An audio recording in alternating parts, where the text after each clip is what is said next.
Hey, everybody, and welcome to The Vice.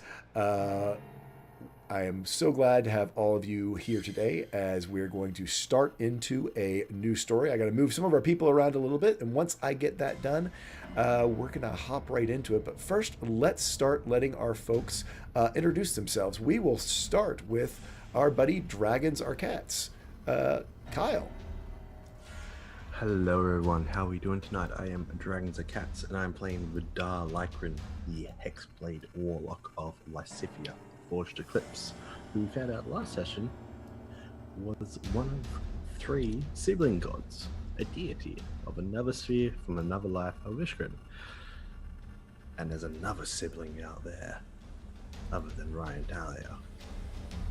There's the middle ground, on Malik. And I'm very excited to see where we go tonight for Luck's story as we return to Elevation Pit. Cool, cool. Next up is Templar Warden.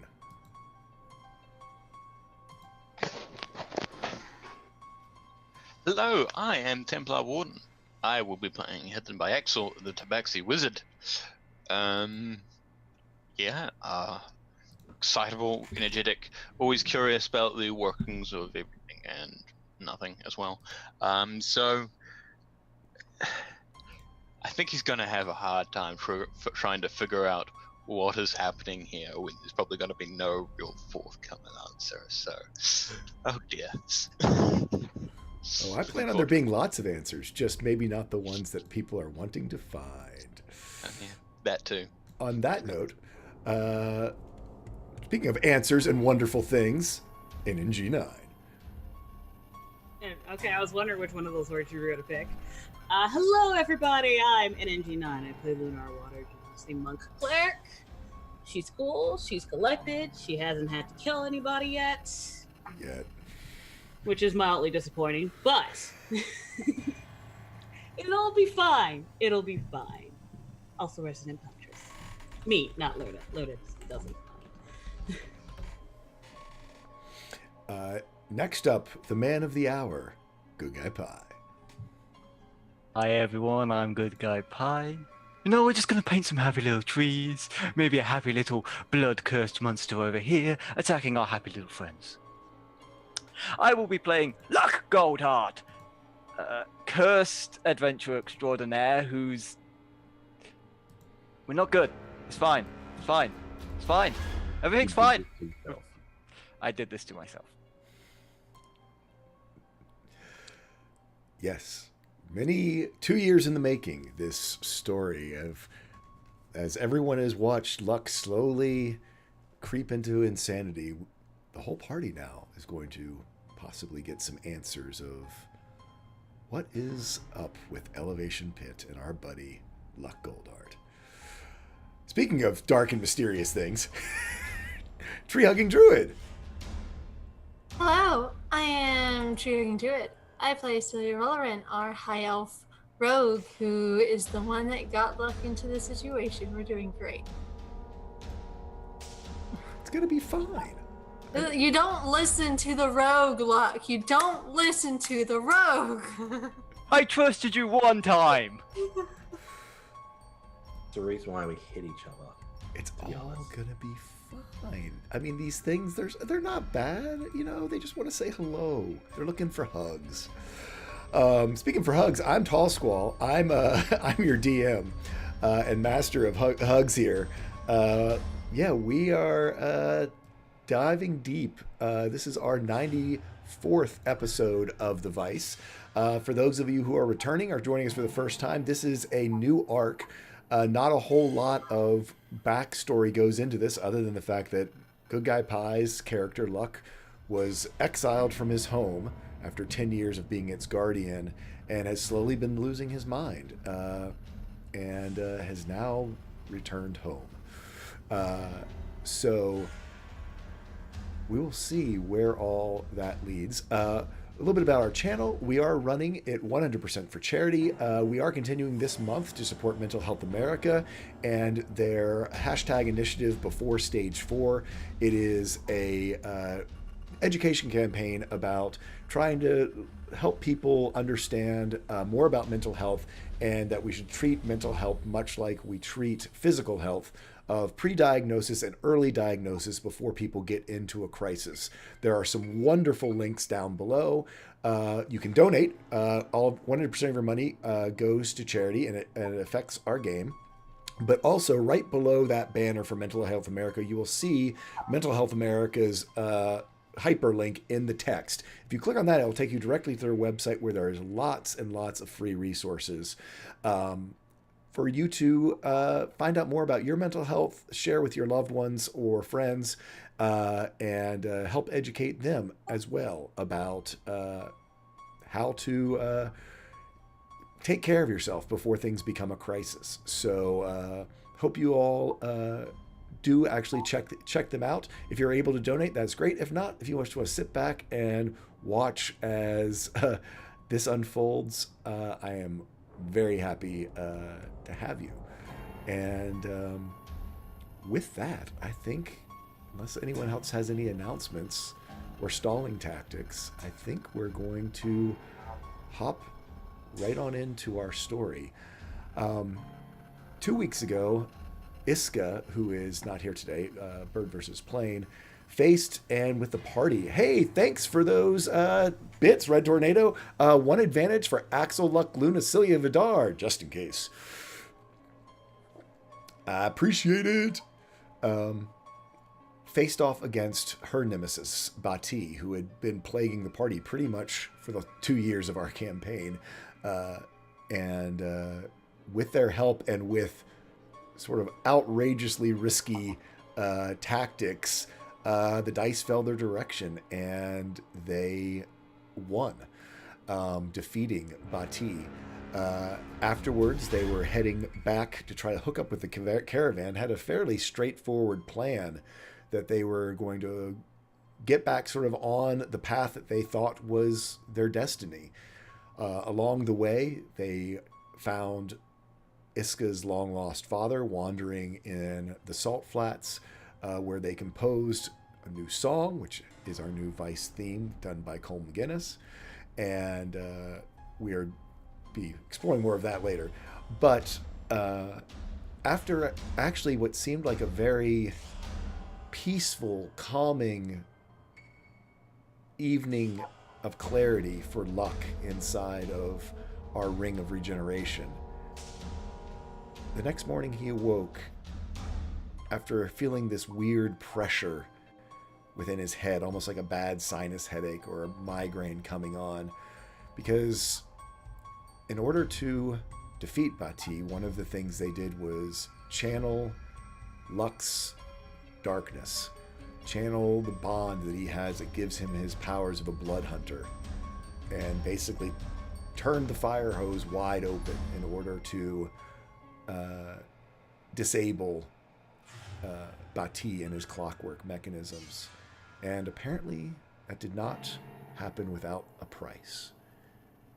As he awoke, his form basically shattered.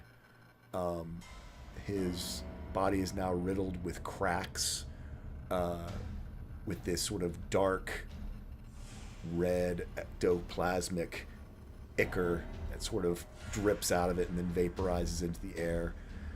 Himself only being held together by this sort of golden webwork of light that seems to be holding this outer shell as though it were some cracked porcelain vase that was filled too full. Using a feather given to them by the stone druid, Luna drew the feather out, as she had been told this would help Luck in his time of need, and it transported them across the continent. What literally had taken them the entire campaign to get to the point where they got to, all but back to where they were day one. Actually, probably day like -2. The fork in the road north of Sojourn's Crossing that leads to Elevation Pit. Cilia, looking at Luck, asking him to trust her and take his hand, said, "We're taking you back to Elevation Pit. We're going to fix this." And they traversed up the path. After about 30, 45 minutes, almost an hour, as they were going into the woods, as the mid-afternoon sun sort of started to edge towards the horizon, a rider approached. Someone Luck recognized. Spirit, the messenger of the Guardians, flopping in his saddle, grievously injured, and falls off his horse basically at their feet.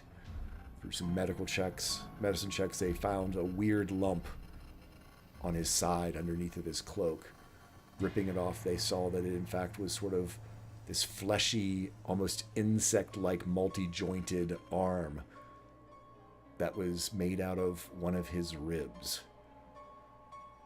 And as they watched, his eyes turn to bloody pools and him speak in a voice not his own that, "I've been waiting for you, Luck, Goldheart. This, whatever it was that was growing out of the Spirit's back, leaped off of him, ripping part of his rib cage out and becoming a animated beast, leaped onto Luck and began to attack. And that's where we will begin our story today. If I can get all of you to roll initiative.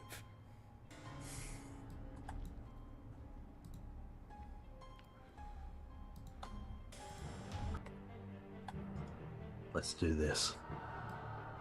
Oh, I like that. I like that music. Celia's prepared. Celia was to just straight up that 20. What a way to start the day. Oh.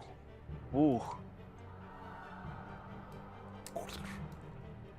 As this flesh spawn leaps down onto Luck's face, it does get a surprise round, and it is going to make a claw attack against Luck. Will a 21 hit? Definitely. Does 13 points of slashing, non-magical, so it will be reduced to 6, Okay. and 2 bite attacks.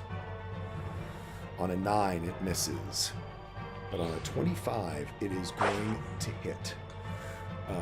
I need you to make a Constitution saving throw. Okay. 19. On a 19,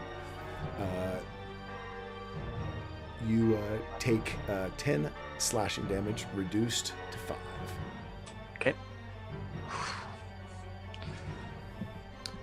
Celia, you are up. I can pull both of my weapons at the same time. Thank God for Dual Wielder. Yep, you sure can.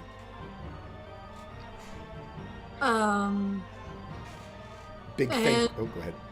I was just going to do a big thank you to Nox Arcana, who has given us permission to use their music for our journey into darkness. And yeah, she's winging. Unfortunately, she doesn't get advantage for going before it because it had a freaking surprise round.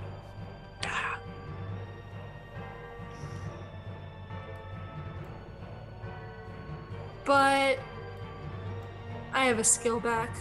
I'm gonna use it. Let's shadow ambush Go for it. this guy. Advantage 28. Oh, so close. Oh, No. So close. it teased. Go, yeah. That hits. And sneak for 30. 30 points of damage. I need Luck to make me a dexterity saving throw. As this attack comes at it, this beast uses its weight to throw you off balance and tries to use you as a body shield, as it's going to burn its reaction to try to put you in its way. 19. On a 19, as it comes in, it does not hit you, but in order for Celia to not completely whammy you, it only takes half damage from that attack. Get this thing off me! And second attack. 28. 28's going to hit. Should I try it, guys? Yeah. I have 4 charges. Give it a Big shot. risk, big reward. Good We're thing. gonna try and banish it. Okay.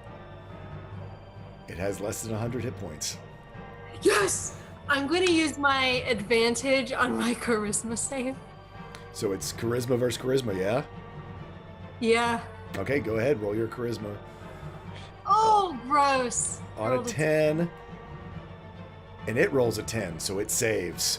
Oh! Wow. It takes 7 piercing and 7 lightning, though. It does take the 14 points of damage, however.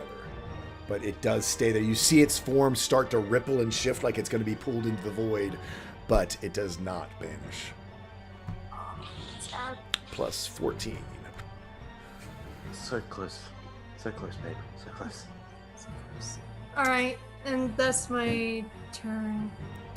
Next up will be Iska. Okay, Iska, seeing the sort of perilous situation, trying to do melee mix with this thing, seeing that it tried to move left into Celia's deck, Iska's going to try Vicious Mockery on it. Ooh, okay. Always useful. Hey you! You were made of bones! Wait, it had disadvantage On which? on the save. That was with a disadvantage. It Ah. rolled a Okay, 16 I and wanted to it make rolled a sure. 16 and a 10, but I forgot. But yeah, it rolled a 16 and a 10. Okay, awesome. Wanted to make sure. Sorry. Yep, no problem. Wisdom saving throw. Oof, it does not have good wisdom. That would be a 2. So yes, it looks at and there's a weird, almost for a second, Luck. It almost you can see spirits features in this new face that has grown out of this, that was sort of gnawing on you as this mockery sort of burns into it.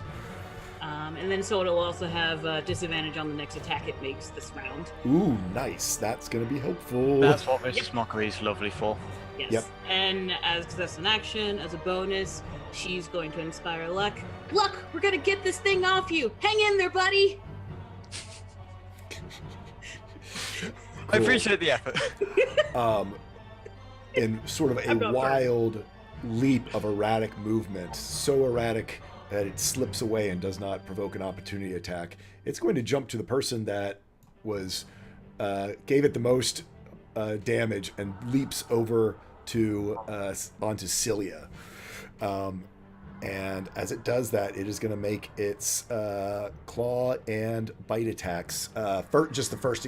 Is it for all of its attacks or just its first attack? I think it's just its first attack, but let me double check. Just its first. Okay.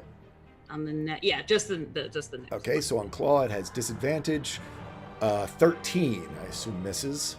That misses, yes. Okay, and then I'm going to make 2 bites. Golly, on a 9 it does not hit.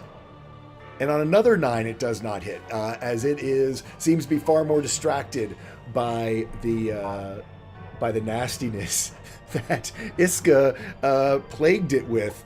It is unable to land a single attack, even though it is, as it sort of scurries and runs across Iska's form, its sort of slime and ichor and blood-covered body sort of oozing and crawling with these sort of little millipede-like legs across her, and a couple big legs that are made out of the ribs of spirit. Vidar, you are up.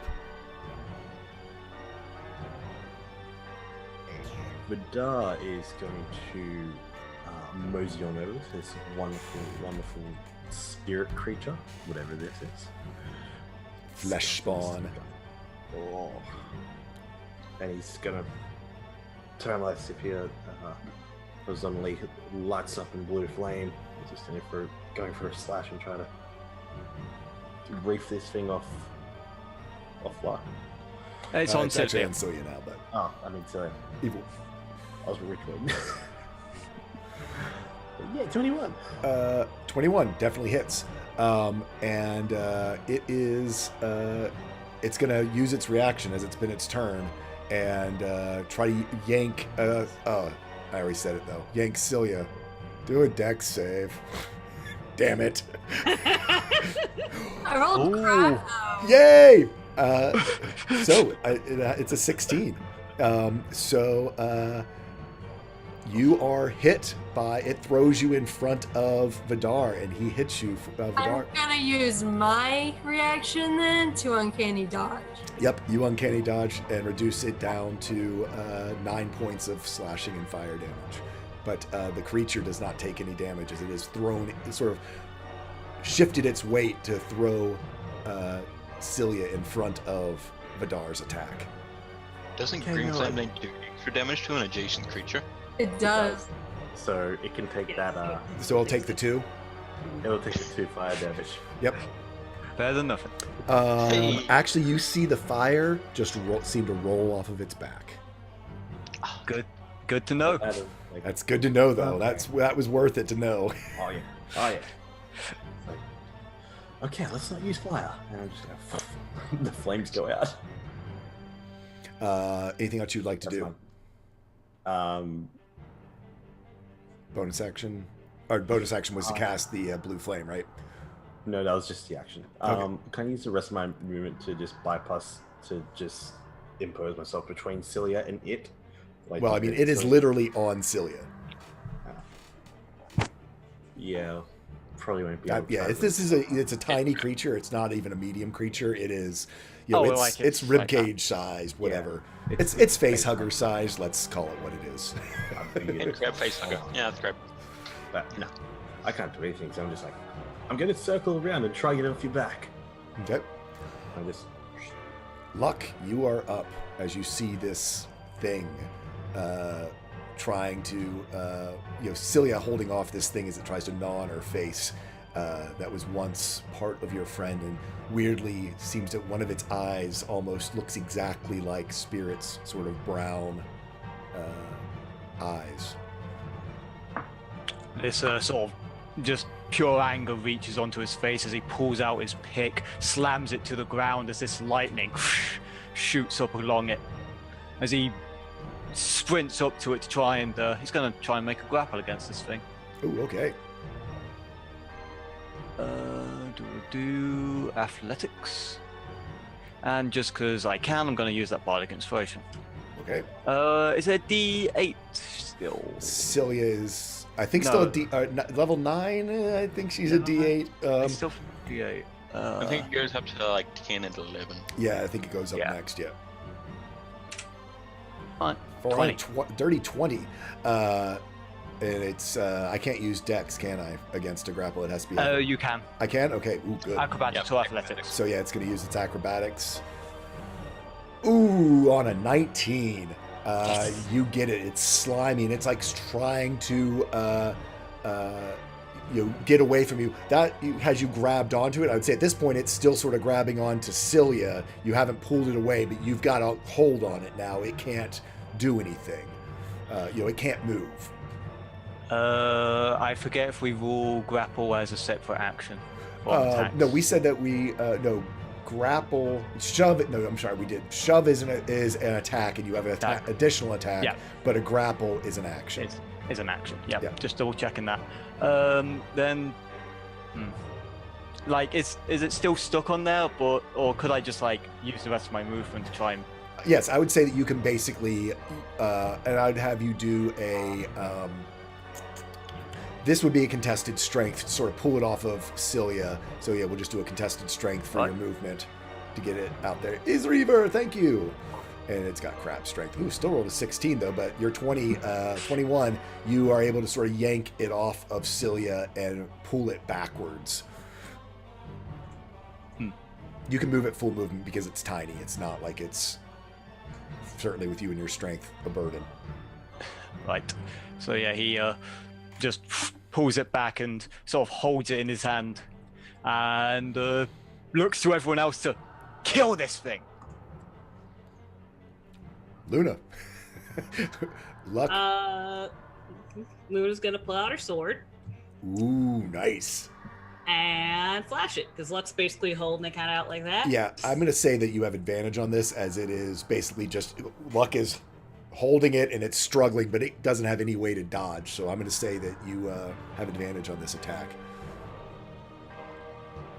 Yes! Yeah. Yes! First attack with your new sword, a nat 20. At 19, but it's still critical. Oh yeah, and that necrotic on top of that. Yeah. So yeah, how do you want to do this? Awesome. So yeah, so just Luck hiding this tiny little creature there, and Luna just kind of calmly walks up to it, sword on top, and just drags it through. It splits in two. It's almost it's truly like if, when you've got to split a like a rotisserie chicken because you got to get through the ribs, but this sword and its magical properties almost just sort of dissolve the bones away as you rip the sword through there, and as it splits into it's sort of in this high screeching sound. I didn't want to do the screech to save people's ears, but and then dies. And Luck heals for 17 points. Luck heals for 17 points. And if anybody else, too, because we're all close enough. But I think he's the only one who took damage. Celia took some damage. Oh, sorry. So Celia's. Yeah, Celia's. I don't think she's going to be within distance because it's 5 feet. So 15. I thought. Did I read it wrong? 5 feet. It Allies says within 15 5 on the feet. thing. Yeah. There's 5 down here. Okay, because all right, well, you'll just have to fix that in the thing then. Oh, does it say 15 in the? That's 15. Oh, I'm sorry. Did I have it be 15? Oh no, it's because I'm sorry, I didn't change it in your description because you upgraded it. Yes, it is 15 feet now because you put the guard on it. Yes, That I increased the range. You're right. Okay. And Celia would be in 15 feet. All right, so Celia and Luck both heal for 17. Yep. Thank Nope. you. Absolutely. Sorry. Yes, it's 5. The old sword. The old one was 5 feet. Yeah. Yeah. Now it's 15. I forgot that I bumped it up. Alright, so yeah. So I should have 79 HP because I can't heal any higher than that. Yeah. Blood So- hunters. You look around you and you see Spirit on the ground. He is coughing, but he is grievously wounded. Literally, pretty much one half of his torso became this creature. But he lies on the ground. You see a pool of blood quickly forming around him. Do something! Don't just stand there! Help him! Spare the dying cantrip. Yes, you can do Spare the Dying. You see, as you look at him, it's almost like the wound on the edges of it have these odd flesh-covered sort of almost cilia, like not cilia, but cilia. Yeah. The little almost like they're trying to reach out and grow this wound back together. These little pseudopods that sort of writhe at the edges of the wound. And you can see that the skin around the wound is sort of puckered and diseased looking. It is a pretty bad scene there. As Spare the Dying goes over them, you don't see any much change other than the fact that he seems to be a little bit more aware, and his eyes find yours. luck. They are no longer pools of blood like they were before. They are spirits, brown eyes that you are familiar with. His slightly sort of caramel skin, and you see the boy really that you knew, and he looks at you questioningly and goes, Strength? Strength, why are you here? No, village. it's luck. No, it's luck. It's luck. It's a long story, but things happened. Please, tell me what's happened. The village, it needs you. And as you come closer, he sees your cracked visage, and he sort of recoils back in fear. And he searches out Luna's eyes, who helped him with Spare the Dying, and points up to the horse. Couldn't get out. We were holed up for days. Find luck. Find luck. And he keeps pointing at the saddlebag. And even with your Spare the Dying, he passes. Uno, close his eyes, short prayer. Vidal's gone over to the horse, grab it by the reins. If it's still calm. If it's not calm, I'll certainly try to calm it. Yeah, this horse has been ridden hard, but it is exhausted. I mean, it's the horse is calm, not because its eyes are wild, but it is so exhausted and been ridden so hard that it doesn't even have the strength. It almost looks like it's about to fall over. You do see it has injuries on it as well. Okay. But if you go ahead. Yeah, I was just gonna pat it down, so I just go easy there, horse. And then seeing that he's pointing to the saddlebags, I'm just going to calmly make my way over to the saddlebags, trying to not get hit at this creature's probably a bit on edge. Yeah. And look through the saddlebags if it has any. As you open the saddlebags, you find only one item. It is an envelope. On the outside of it says, "To Luck Goldheart, last known to be in Sojourn's Crossing."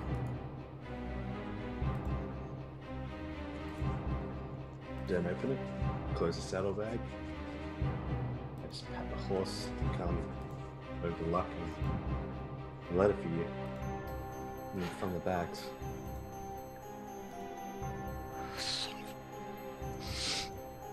Damn it!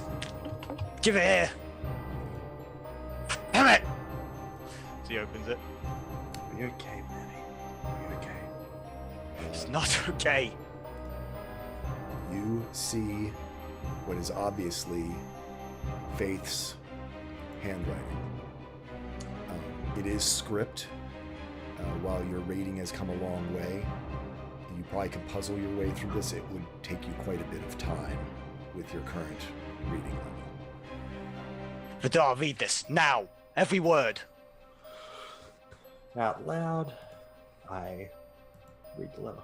Do you want to read it, or I know it's a dry read, or I can read it if you'd like. I'll give it a read. It is in. It should be in your notes. Okay, all three of them. Yep, all three. It's 3 Oh, pages. this is a long one. Oh. My dearest Luck, may by the god's grace and the sister's hand this letter finds its way to you. Elevation Pit is in dire need of its guardian, and I fear all will be lost. Things began to change 3 weeks ago after the solstice. There was nothing tangible then, but on what should have been one of the longest and brightest days, the sun seemed unable to bring its normal warmth and joy. The whole village seemed to feel the change, but it affected strength the most. His mood turned black and he started spending more and more time in the deepest mines of the pit. Sometimes neglecting his patrols as guardian to go on 3 and 4 day dives into the mines. There were days when he returned to the surface when he was our smiling and hopeful son again, but others it was like he was someone else entirely. I don't know how to say it. Say this without guilt and shame, but on those days, I would look at our boy, who we raised for 16 years, and highly recognize the man he has become. He was cold and distant, with a wasp's temper, and constantly would be talking to someone I couldn't see, who wasn't really there. And there is more. I'm sure you remember when Pace hit puberty. Pace. Yeah. And the woman of the village could hardly keep him in close. That's nice. What has happened to strength in the 3 months since he took the rights is far more extreme. He still has his handsome young face, so uncannily like your own when we first met back in our 20s. But it's perched upon an overgrown, towering body that seems so unnatural and foreign to me. Much taller and heavier built than anyone I know of in either of our families. In hindsight, I think it is all connected to what came next. Something's going on. And I hand the next page to Cilia. Why you gotta do that, man? If you want me to, I can continue on. I can as well. If I'll happily read it. Okay. Can hand it to Okay. Luna. Just trying to give everyone else a little bit of spotlight, isn't it? On the new moon, the monsters came. At least we thought they were monsters. Many of the miners were on a 3-day dive into the pit, and Strength had joined them. So when the creatures came, these horribly deformed monstrosities of teeth and claw and flesh, there were only a dozen able-bodied villagers here to defend the rest. The creatures pounded down doors and crashed through walls, exacting terrible costs. Less than a handful of defenders remained when Strength arrived, a towering figure of rage and crimson lightning, his sword cutting through the monsters like wheat before a sieve. When it was all over, I ran to Strength and could see in his eyes the joy of seeing me alive. Our beloved boy shining through like when he was younger. Tears streamed down his face as he looked at me and said, "Mother, who am I?" Before I could answer, his face grew wistful. He then sat me aside and walked away. That is the last time I saw him. It was Omen who first came to the realization about the monsters as she set about her business of clearing the carnage and bodies.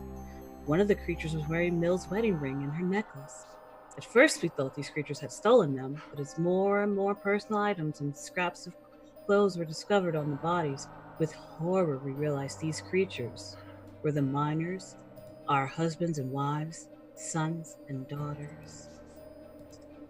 3 days later, when Tail, who had been wounded in the attack, began to change, his arm twisting and mutating into something hideous. Panic swept the village like wildfire. Everyone in fear barricaded themselves in their homes, or what was left of them. I knew our only hope was to find Strength, so I went to Omen, as she always had a knack for finding the lost. When I arrived, she was in the midst of some kind of trance. Through her muttering, she communicated to me that she was trying to commune with the remains of the dead. It would take days to complete her ritual. Of Strength, she could only say cryptically that he is the keystone of an art centuries in the making. I had plans to return to her, but the next day the sky turned dark, turning day into night and night into an inky blackness that even the brightest torches could not illuminate. I am ashamed to admit fear overcame me, and I could not make myself venture out the door for the journey back to Omen's graveyard. I have penned this letter in hopes to see Spirit and send him forth to find you, love. Elevation Pit needs you. Your son needs you. I need you. Please return to us, my darling. I am afraid. Faith.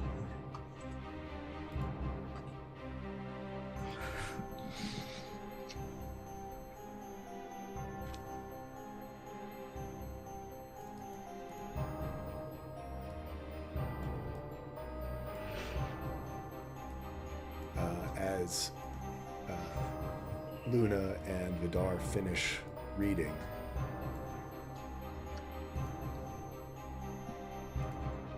What would you like to do?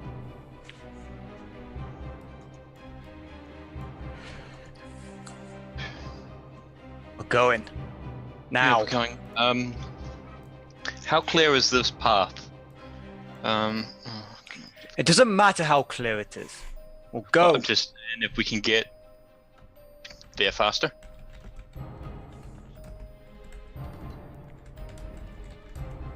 Your magic. Right. It's Is it clear normally enough a, for- it's giant elk? normally a pretty clear path as long as we stick to the road. All right. How far would it be from here to Elevation Pit? This is we're at the crossroads, so it'll be 2 days.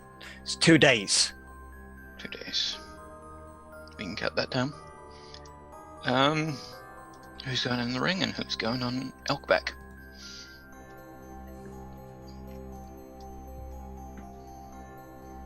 I cannot rest until I know what's happened to my village. Then you're riding. Wonderful. Iska, do you want to be an elk? Giant elk. That sounds like an adventure, sure. It is an adventure, But- right. So, Yes. yeah, I'll go in. Let's all Polymorphous agree you would gets say giant yes. elk. Let's say I'll go into the ring then. Turn And, Lyle into the ring and just hand it over to Luna. And then just go in. Yeah, and we can fit Yeah, so who's in the ring? And because we'll be fitting 3 people on. 3 people on Elk is probably, yeah, as long as you don't have, I mean, if you've got Luck on there, he's pretty big. Iska's the Elk, she's pretty small. So, and who were you thinking was in the ring? Vidar and then one more.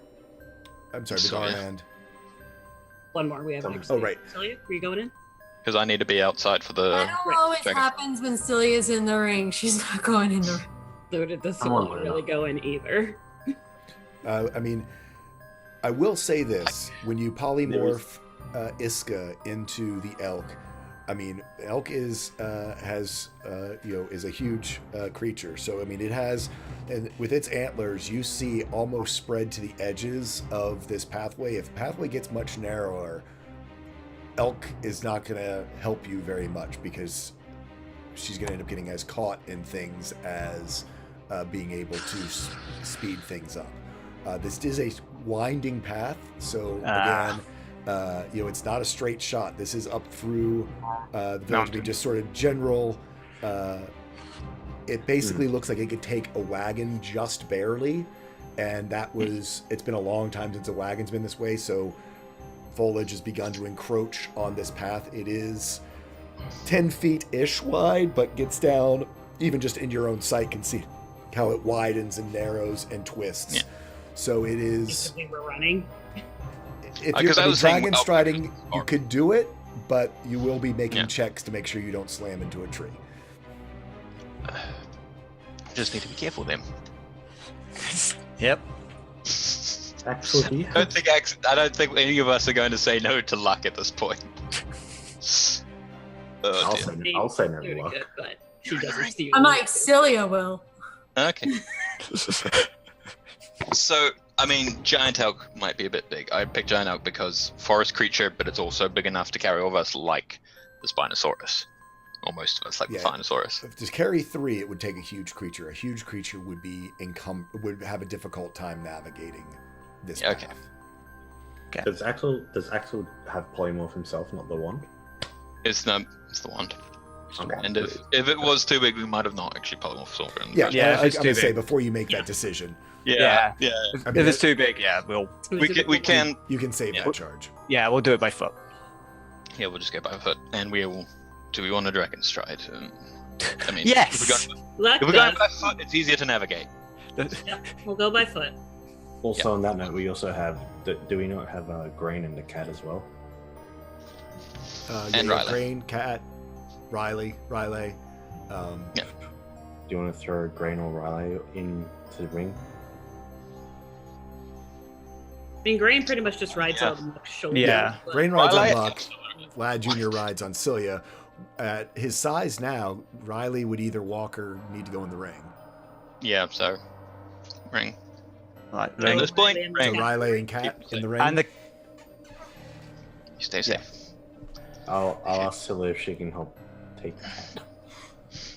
Sweetie, I know the cat's become a lot like the tree, a hindrance. But could you hold him while we go through this? Thank you. Into the ring. So Vidar's going to go in the ring regardless. That's fine. I'm just asking. Okay, so Yeah. it's Riley and Vidar in the ring? I think so. Riley and Vidar in the ring. And Okay. Cat going. Because The cat can keep up. Yeah, Cat's not going to have a problem. Bobcat in this trail's not going to be a problem. Okay, Yeah. fine. We feed Right. him. So. Like, and also, like, the vice run the deals, you know, swap it in, swap it out, stay Alright. fresh. Dragon Stride. It's 2 days of Dragon Striding, guys. Pull me out at 6 hours. That's fine. Yep. So, what is your marching order going to be? As this is narrow, and who is going to keep lookout as you Dragon Stride to try to help people not? I was assuming, this being Luck's sort of home turf, he would be taking point. Yep. yeah, well, he is. Even if he just is. Yes. There is no like other matter. He is taking point. Yeah. So. And because Luck right now isn't in a great mindset, Cilia is going to keep lookout. Okay, so Luck and Cilia up front. Luna will take up the back and put Axel in front of her. Axel in the middle. Luna. Where do you want Iska? Oh, sorry, and Iska and Axel in front of Luna. Sorry. Okay, Iska and Axel in the middle. Got it. Spellcasters in the middle. Yep. So, you guys head into down this trail. Like I said, it's only about 10 feet wide. It wanders back and forth. You feel Dragon Stride kick in. I need both Luck and Cilia to make me perception checks as you're going to try to. Actually, Luck, you can use survival as you've been down this path before, or you. They're roll the a same. Perception. So yeah, either way. And Cilia, if you want to roll perception as well. I did. I rolled a 13. Okay. On the 23, though, with Luck, that's high enough for the both of you that your average 26, okay, 36, yeah, is high enough that you are able to, even with Dragon Stride, Luck, you walked this path for 10 years. But as you travel deeper along this path, even through the Dragon Stride sort of warping effect of your perception, you know that it was late afternoon when you first entered the pathway, or mid-afternoon. The shadows around you seem to grow unnaturally long and almost inky black in their depths as you get deeper into the forest and the foliage down this pathway. It is the same pathway. It hasn't changed. The trees are just as dense, but they're darker.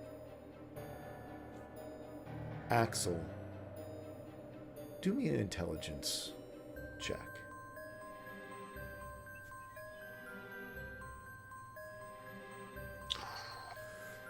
On a 10, there's something nagging at the back of your mind. Parts of the letter, the fact that it's mid-afternoon. Something with the transportation with the feather didn't work the way you expected it to. No, Axel's basically while they're looking out, Axel is pondering over all of this. And he's doing all this thinking, majinking. You can do me a history check if you'd like, because you've done a lot of reading. We'll see if you've read anything.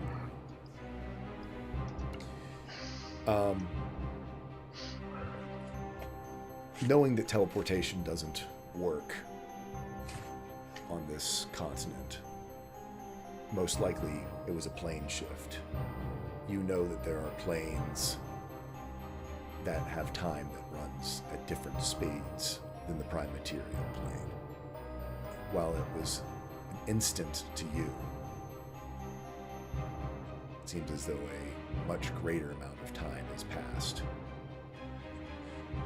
here in the prime material plane while you were being transported by the Stone Druid's feather.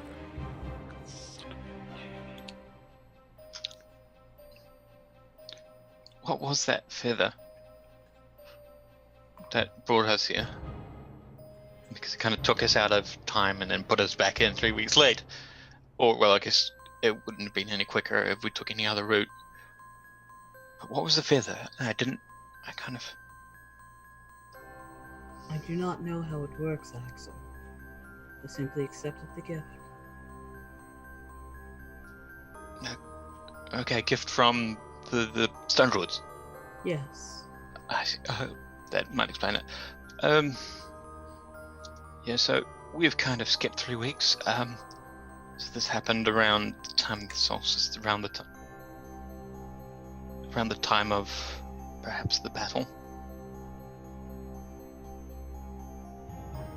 So you're saying we've lost weeks of time because of this? I mean, we would never have gotten here any other way. I'm in just this time. making sure. I Yes, understand. 3 weeks later. The letter says 3 weeks after the solstice. For us, we were 2 days after the solstice when this happened.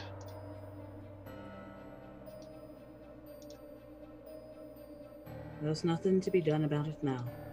No, I'm trying to sort out things. You guys know what I'm talking about. I don't know.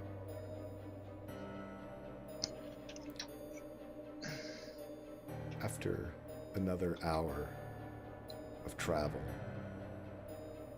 I need Luck and Celia to make me another perception checks.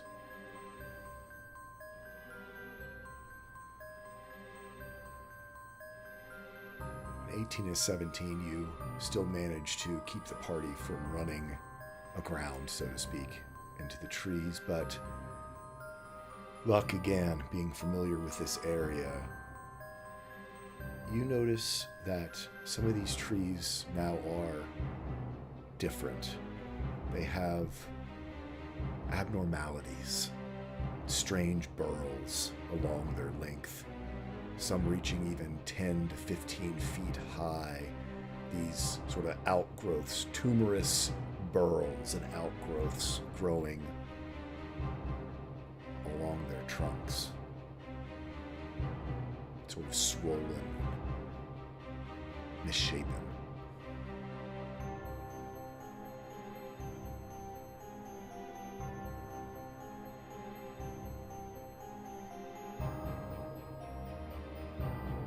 Axel, anything? What are those? Some sort of twisting. The trees are normally like this. It's some sort of. It's not like the trees that we encountered in the tower. It's. If anything, it's like what's happened to you a couple of times. Twisting, corruption, changing things. If it's been spreading out, if maybe it started in the village, in the mines, then maybe it's slowly spreading.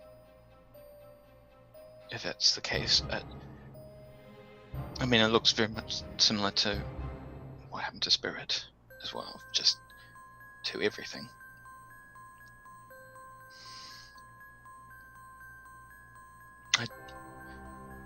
I could try and think about what it is, but on the spot, that's what my action.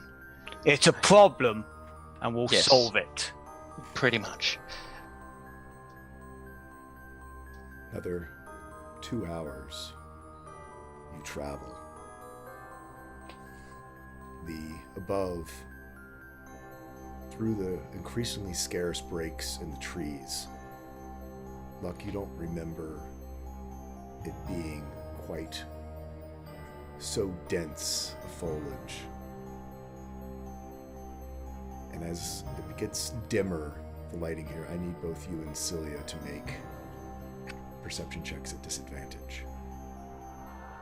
If it does get dimmer, Axel will chuck out a light, although it's 20 feet radius, not really great.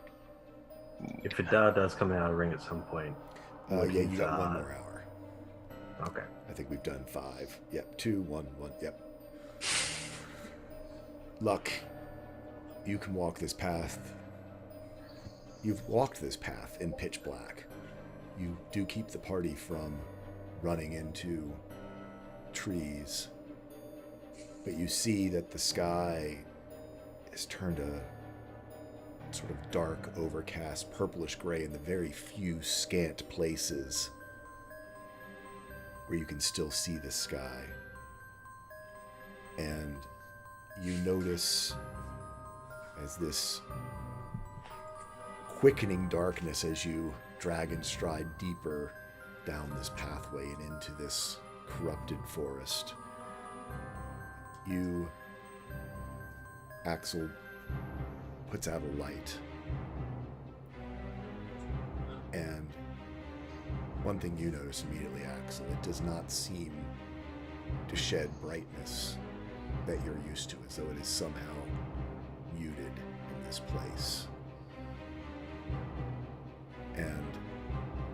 But right around you, in about a 10-foot radius, you can see that there are now roots that have begun to push up through the ground of the pathway, swollen like leeches fed to bloating.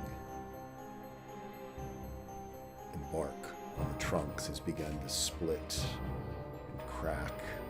Those twisted burls are now seeping sort of black ichor and sap as true night begins to fall upon the party. At this point, 6 hours have passed. Vidar, you can come out of the ring. Luna will hand the ring to Celia and go in. Luck, get in. I said I'm not resting till I know what's happened to my village. We're still a day out. Like you're not going to be able to do anything about your village if you're exhausted. Get in the ring. You can't even see in the dark now. Get in the ring. You can be hard-headed. I can be even more hard-headed. You are Get in the both ring. being inconsiderate. This is a man's family and place he's grown up in. You have both left those places. You have no right to dictate whether he needs to rest or not. If he will not rest until he gets to where he needs to be, so be it. You He's don't get to not dictate how going. he feels. Hey! No. He needs to rest. Right now, he's not going to be able to do anything if he's exhausted. I understand that this is his family, but no. Are you his owner? Do you get to tell him what to do? You aren't doing any favors by letting him play this pity party. You're not doing any favors by telling him what to do. He will He's do. not going to be able to help as he anybody wants. if he's exhausted. Are we moving forward right now? Is he in the ring? No, then let it go. He will do as he wants until this is done. Don't cry to me when you're not able to do anything because you're too exhausted to do anything. Because I will happily say I freaking told you so. I don't need to hear the words of a criminal. Ooh! This criminal is smarter than you are. Sorry, that was that. This criminal has saved your life many times. So call me a criminal all you fucking want to call me. But in the end, I will be saying, I told you so. Good for you. Can we keep moving? Yes. Regardless? Please. Luna, are you going to still go in the ring, or are you going to stay out? I will still go in the ring. Tilly, do you want to rest in the white ring? Could Riley keep up with us if we were walking? If not, I'll leave him in there. Yeah, no, probably not. They won't leave him in there. Short legs. Yeah, doesn't even really want to bring him out either. But yeah. While this heated words are being thrown, would I be able to get a gauge on how my sight goes in the dark in this wonderful forest? Because I'm unhindered by magical. I understand. Yes, you are able to see. The thing is, the forest and these bloated trunks and the foliage around them, it's not a matter of seeing through darkness once you get too far deep into it. It's a matter of seeing through full cover.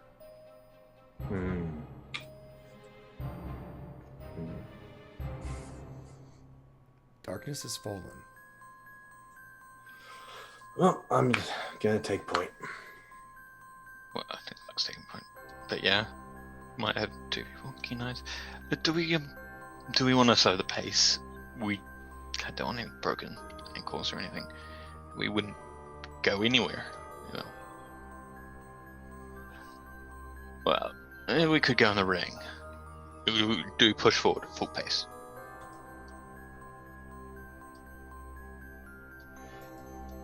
Push forward full pace, then we two in over the course of the 6 hours, 3 swaps tomorrow.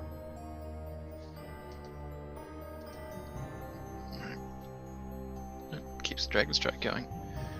We stride through the night. We get as close as we can to the next day. Quick Before question. Mhm. Sorry. I can't remember. Can people in the ring interact with each other, or are they always in their own separate realities? They can open a door between the two. Okay. Yep. It seems to sort of read your subconscious somewhat to whether or not it is a single chamber, 2 chambers with a door, or 2 completely separate spaces. Cool. Riley's totally learning how to swim. Cool. Okay. Yes, you can certainly teach Riley how to swim. I love swimming. So, Vidar taught Riley fashion.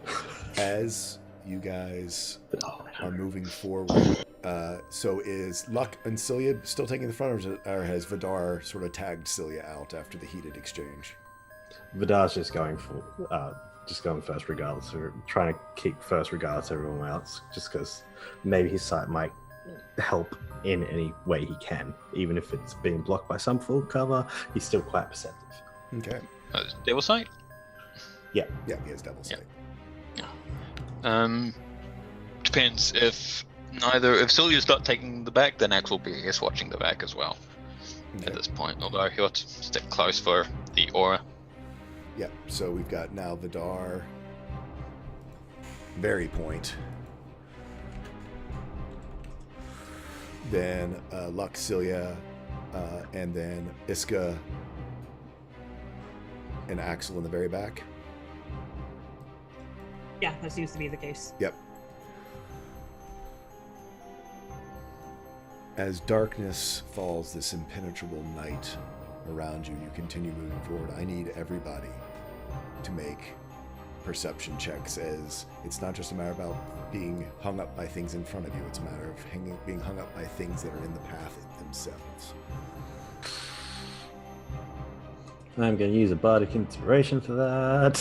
Donation inspiration, you mean? Donation inspiration. Donation inspiration. 11. I tripped. Celia, you sort of warn the party that something's coming, but in the Dragon Stride, Luck, Iska, Axel, and Vidar, you all go slamming into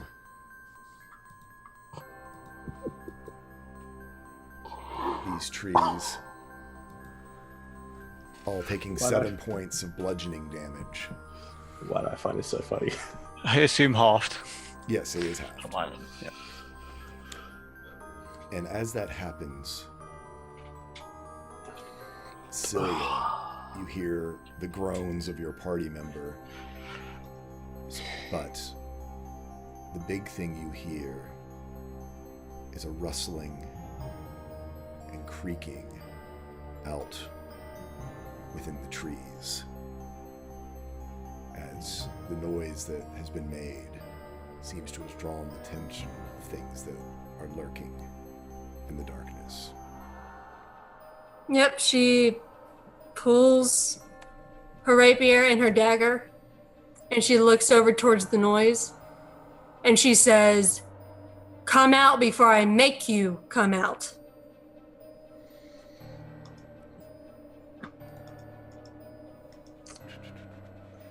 What was that?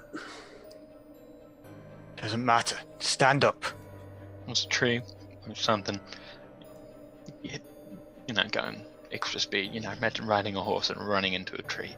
Not pleasant. Something's out there. Sort of notices it. I would like to cast a spell. I need all of you to roll initiative. Hey, Can I cast that spell? Nope. Nope. I may. because that was it. That was it responding to Cilia. So Oh sh! freaking yes. Again? Boo. Oh. Somebody's ready. Bonesaw's ready. I'm a little angry. Ready. 7. Steven. Even. You guys do your thing. I hit a tree. I had a tree as well. Oh, I was look at expecting. Jesus Christ! Look at these things. Yes, but I'm being dramatic. Oh, fuck. You wish these trees would leave you alone? Huh? Oh. Huh? I'm just going to be honest. I'm more concerned about the things in front of us right now. Yeah, same. Yeah, these trees are going to be a sticking point.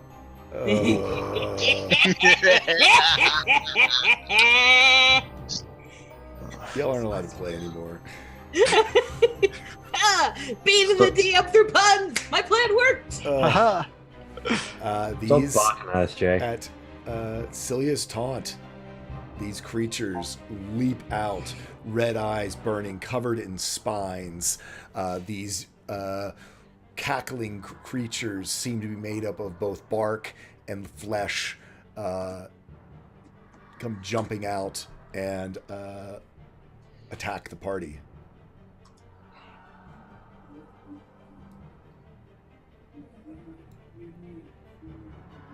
Great. Best of luck, everyone. Why do you say that like you're not involved? Yeah, you're right there. Best of luck. I'm about to teleport out. Yeah, Cilia, you're up. Yep, Little Miss Nat 20. Gosh, the both of you. second one on initiative on this session. It's great. Yeah, we're gonna start hacking and slashing. Which one do you want to go after? You can just 1, 2, 3, or 4, whichever. Ping them however you'd like to. I mean, whichever one's closest to me, I guess one. We'll say it. Yeah, basically, probably their closeness to you are basically as they are on the map, mainly because they came out of the sides. And sort of Okay. ambushed you from both sides. So Okay, then, so Yeah. that one's the closest to Cilia. And I have advantage. Oh, yep, you are going first. Yeah, they know you're in combat, but yes, you have advantage. Yeah, it's not an assassination, but it is a advantage. 21 is going to hit. 10, and then...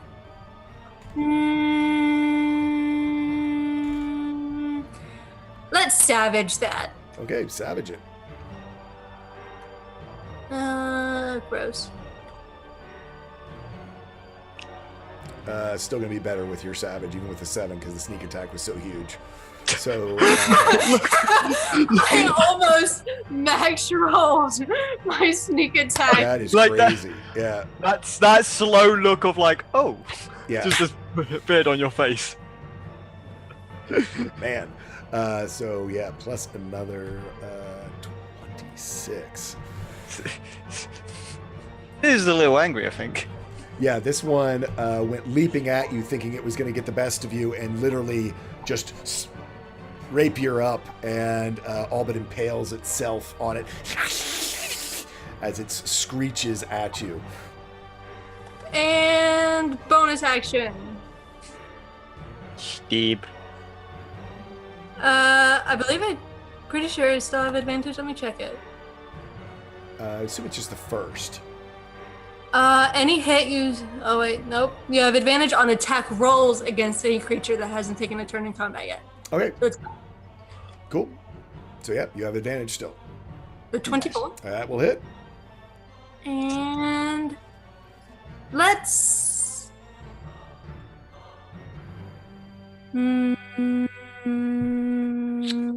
Should I, guys? Should There's I? going to be bigger stuff coming. This is true. 1 piercing and 9 lightning. Okay. Lightning! Yay. And that is my turn. Cool. So it takes another 10 points of damage as you bring up and around and slash it with your offhand. And it's... next up is Axel. You see this creature leap out from the sides. It's not right next to you. It's not in melee right now, but it is very close. It is starting to approach close to you. This one here. Doing.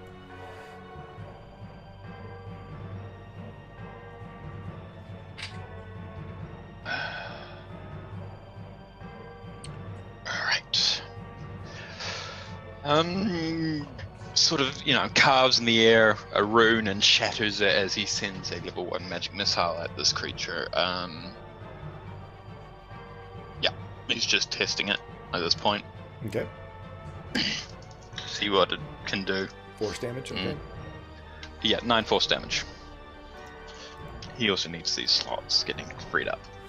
Oh. So, yep. So it takes 9 force damage. It just kind of recoils a little bit, but then just kind of turns back to and hisses. And Axel probably tries to get closer to the ally, to someone like Luck or Vidar or Celia. Okay, who's you can slide over to get close to Luck. Go ahead and Iska. Okay, Iska, kind of seeing that it's dimmer out in this area, not sure how hard it's going to be to attack things, is going to try and cast Fairy Fire on the enemies, so they're easier to see. Okay. You can probably get an advantage on attacking them. Yep. Oh. What do they get? Aha! So they have to make a Dex, I believe. save? Dex. Dex saving throw. So let's see how they do. And what is her DC 18. 18? Oof. Fail. So the first one fails. Second one fails. Third one fails. Fourth one fails. Nice. Wait, I'm sorry. They have magic resistance, so advantage on saving throws against spell and other magical effects. I'm claiming that to be a magical effect. So It's a spell, yeah. yeah. Yeah. So literally, only the third one still saves even with advantage. They are not Ah! the dexterous things. Even better. So, what should we call this? These guys that are marked all have fairy fire on them. Yeah, this one, the middle one, saves with a nat 20. Having been hit by the magic missile, suddenly is kind of aware of magic potentially entering the area and dives out of the way. Sure. And then Iska will continue to inspire Luck, seeing that he's motivated to continue this journey. They're better to see now, Luck. Go for it. I appreciate the effort. With that, I love it. let's see. Luna is in the ring. Iska, let's see. Yeah, this guy's going to advance on Luck. I'm just going to move them so they're close. I'm going to have these two. Well, actually, they have all their own. So we'll start with this one. Going on Luck. Is going to make 3 attacks on Luck. On a 13, I assume is going to miss. This. On a 16. That is just gonna miss. Okay.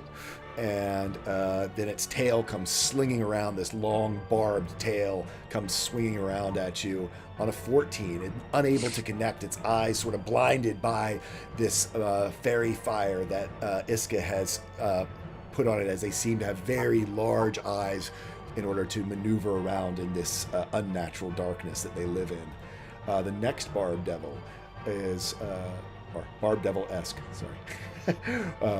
Reskinned Barb Devil is going to run towards Cilia, who attacked it, and is going to do the same thing. Is going to do 2 claws. On a 10 is going to fail. On an 8, oh my god, come on! And on the tail, a 25. Tail comes swinging around and does 10 piercing damage. I'm going to Kenny. Okay, you can do so. Rogues. The next Barb Devil, who did not get affected by the fairy fire, he looks at Axel, having just shot a... Golly, that light is coming right in on my eye. Looks The at DM is also affected by the fairy fire. Fairy fire.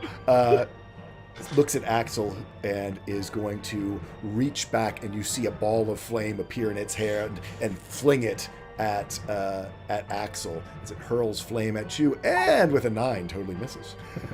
Goes shooting by you as you duck out of the way.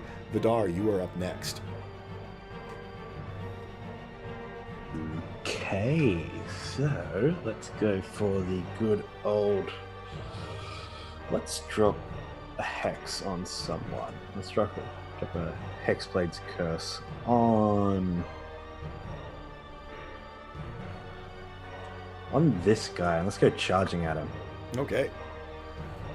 So I'm gonna split Lyle into the penumbral blades.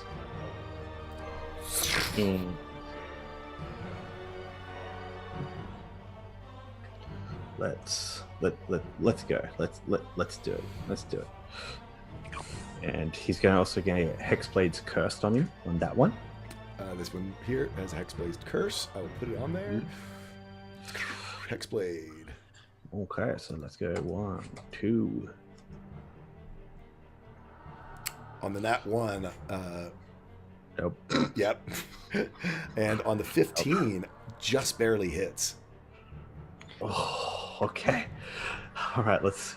For 15 yeah. slashing points. Just a quick question. Before we rolled initiative, when I asked to cast that spell, did that spell actually go off? No, you didn't get a chance to do it.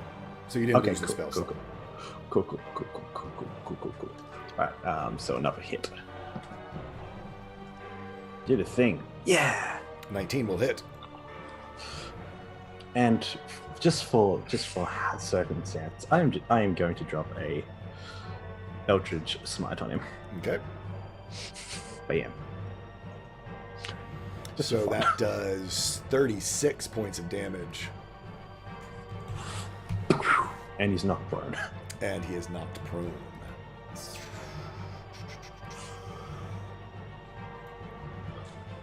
What do you call that? It's prone. All these different effects. You slash at, and then you sort of take down towards its knees, empowering it with an Eldritch Smite, lighting it up, and that force damage as it hits doesn't disintegrate as much as it just puts extra force and just literally knocks its feet out from underneath of it as it lands on the ground, sort of almost cockroaching with feet and arms in the air, the barbs digging into the ground. I think that's everything you can do. That's everything I can do. That's me. Yep. This Barb Devil over here, seeing its friend being attacked, is going to run over and attack you, Vidar, and is going to start swinging out with its claws. And I got the right one. Yep, with its claws and tail. On a 23, I assume that hits. Ooh, that's going to hit. Can I use my reaction to use Gaze of the? Yeah. You can, but it's not going to affect this attack. That's fine. That's Yeah, cool. You can do it for. You would have had to do it before. Well, no, I guess it's a reaction. No, as a reaction, no, you can use it. It would affect this attack. Okay, So, okay. what's he got to make? A con? Con save, please. 18. On a 21, he saves. Aw. Ow. Yep. And he's going to hit you with the claw, which will just do 5 piercing damage. Swings its claws around again for a 19. Ooh, equals hits. Equals hits for another 6 piercing damage, and then the tail swinging in a big, it sort of jumps up and spins around in a circle, and, with a 24. It's worth it to do the flourish.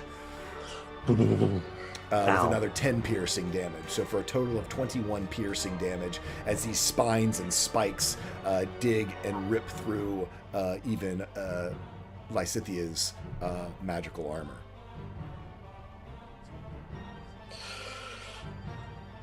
Not done yet. Bring it. Luck, you are up. Right.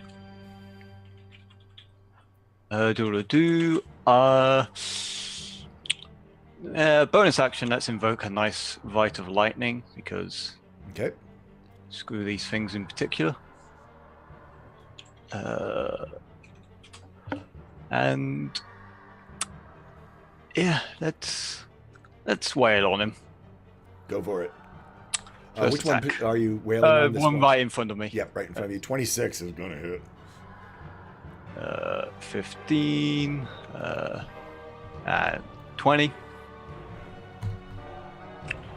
Yep. I have inspiration, don't I? You do have inspiration. You do. And yeah, even with the 1, you're going to hit. So go ahead and roll that damage. Nice. 9 and It's another 14. So you do 34 total points of damage to this creature that has run up on you, that seem to be infesting your woods, your home that you used to be a guardian of, as these creatures just hiss at you and just in fury are lashing out at you all, but you beat the hell out of it. It kind of looks back, but it's not done yet. It sort of cracks its neck and looks down at you, getting ready to dive back in again. This is not your land. Celia, you're up. Yep, we're gonna tear into this little guy in front of me. Yep, currently nothing else is engaged with that one. So. But I have advantage because he has fairy fire. Oh, you do have advantage because he has fairy fire. Nice. 18's gonna hit. Mhm.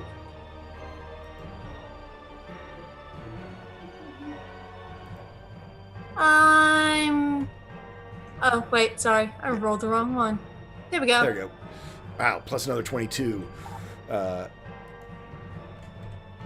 This creature is definitely bloodied, starting to slow down as the fairy fire exposes it to all of its weaknesses, and you're able to hit it just in the softest, most vulnerable parts.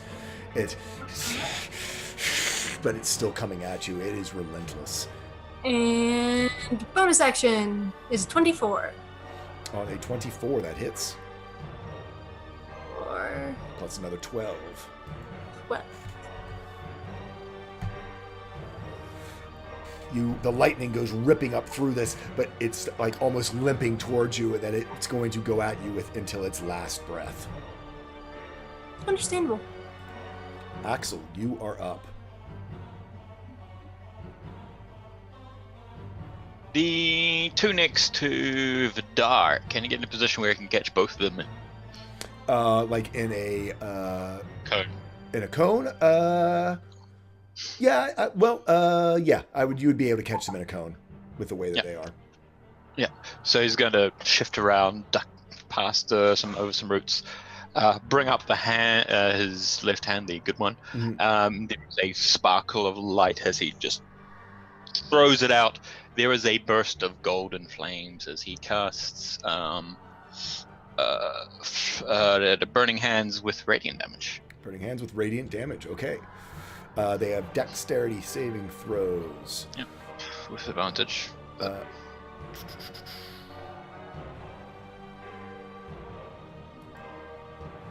22 and a 14. So we'll say that the front one takes the brunt of it, but the back one resists. So it is they take half on save. Yep, half on save. The one in the back all but kind of pushes the other one in front of it and ducks behind, and the front one takes the full damage. This is the first damage that one has taken, though, so it still seems pretty healthy. The radiant damage burning into it. Gotcha. Iska is up next. Okay, Iska not wanting to get too close to these, because the whip is 10-foot reach, right? Whip is 10 feet, yes. Okay, so she's just gonna whip out at these creatures. Hey, Tentacles, thanks for the cheer. Appreciate it. Wait, what was it called? Where is it? Oh, there we Hound go. tongue whip, yep. Wham! Oof. Nope. Wow. Yeah, even with You know, she was advantage. hitting the one- yeah, you would imagine. I'm just like, I'm gonna say she's going for the one that's not on, that's not lit up, and that was the problem. Yeah. She changed her mind halfway through as things were moving. Maybe as the radiant fire went out, she was distracted by Axel, but and just lost her concentration and totally missed. Yeah, that's wow. All right.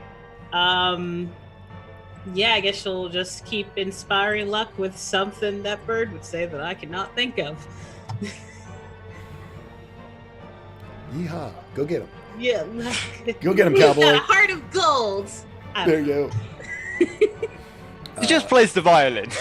Yeah, sure. Plays violin. There we go. Yeah, the one in front of Luck is going to go ahead and going to do its multi-attack. 2 claws, and 11's going to miss. On a 19, though, I believe hits. That hits. For 8 piercing damage, half to 4. Okay. And the tail comes around for a natural 20, Ooh. Alright. which will be, oh wow, crappy rolls. 12 points of damage, reduced to 6 piercing. It comes around looking like it's going to connect, but slams all but right into your armor, and so your armor takes the brunt of it. And even though it had a really good shot at you, it still kind of looks down at you, and sort of seeing your cracked visage, kind of seems to smile and snark at you. Boy. The next one up on Cilia again, going to claw and hit it with tail. God, on a natural 1. 15 doesn't hit, correct? Nope. And on the tail, gosh, with a 12, just sort of as it's all but on its last legs, it's dragging itself, trying to attack you. It's almost pitiful in its attempts as it tries to get to you, Cilia. The last one Dexter's for you, man. is for Vidar, is going to do 2 claws, 17, Misses. a 25. Hits. Does 6 piercing damage, and the tail comes swinging around on a 13. Will miss. Vidar. You have 2 there in front of you. Or one beside you, one fairy fired, one not. One's prone, though. You do have the one that's prone. That is true. So you have advantage on either one. Okay, so first up, Vidar's going to, since he's surrounded, he's going to use this fun little cantrip, and they can make me a dex save. Swords burst out from your frame on a 13 and on also an 18. 8. Yeah, because they have advantage. They do have advantage because of magical effects. So on a 13, one still fails. The other one on a natural 20 does succeed, but we'll say I'm just going with the one on top, the one that's lying down that couldn't get out of the way fast enough. So he's going to take the full 15. He's looking pretty rough. The other one, still very confident, is dives out of the way and only takes 7 points of damage as this burst of swords goes ripping out from you. Okay. And then I'm just going to go Penumbral Blade on. Is that a one bonus Hex. action for that cantrip? Yes, it is actually. Cool. Awesome. And I'm going to use Penumbral Hex to get this guy who's laying down. So- Both of you have advantage on both of them. Both of them are going to hit. Each takes full damage as you go ripping through them. Cool, because I'm going to hit him a couple more times. Yep. 19 and 19, you hit them both again. The one that's laying down, tell me how you want to do this. All right, so blades coming in. It's just leg, arm, and then backslashing up and taking the head. And when I kill a creature, I gain temporary hit points. You do gain You do. temporary hit points. Hexblade's Curse, I believe it is. Curse target Yeah, dies the end of the again. curse. Actually, I don't think it is. Okay, curse and Ellie if the target dies. So yeah, There you go. target dies. So I get 9 plus my charisma in hit points back. Sweet. Yeah, as this happens, the curse seems to take some of its energy back off of it and flows into yourself. The other one that is under the effects of Fairy Fire is going to do its attacks. 23, I assume, is going to hit Yeah. for 8 piercing. Other Claw comes around for 20 for 6 piercing. The tail comes around for a 19. Seeing its partner go down, it is almost put into a frenzy and does another 12 piercing damage to you as just this huge fury of spines and claws and tails just comes ripping at you, almost too fast to see for you to block. Question: Yes. could I pick up its buff, the one I killed? Its They're barbs? organic. Okay. Yeah, no, it needs to be an actual bladed, or it needs to be a forged, cast, fabricated weapon. Cool. Luck, you are up. You still have this one in front of you. Alright, I'm going to. You know what? It's been a while. I'm going to use one of my blood maledicts. Ooh, go for it. And he's going to get a nice blood curse off the marked. And we'll go. So we'll do. Now we're not going to amplify it. That just removes resistances. So what is that? That's 2. Doubles damage. Yeah. Where is it? Yeah, doubles your right damage, if I recall. That's it. Yeah. Okay. So first one. As your rage fills your eyes, this mark from within the cracks that have now formed in your skin, you see some of that red ectoplasmic energy flow out. And instead of evaporating as it leaves you, it sort of leeches its way across and then almost turns itself into a clawed hand that grabs this creature around the neck, and you hit it with a natural 20.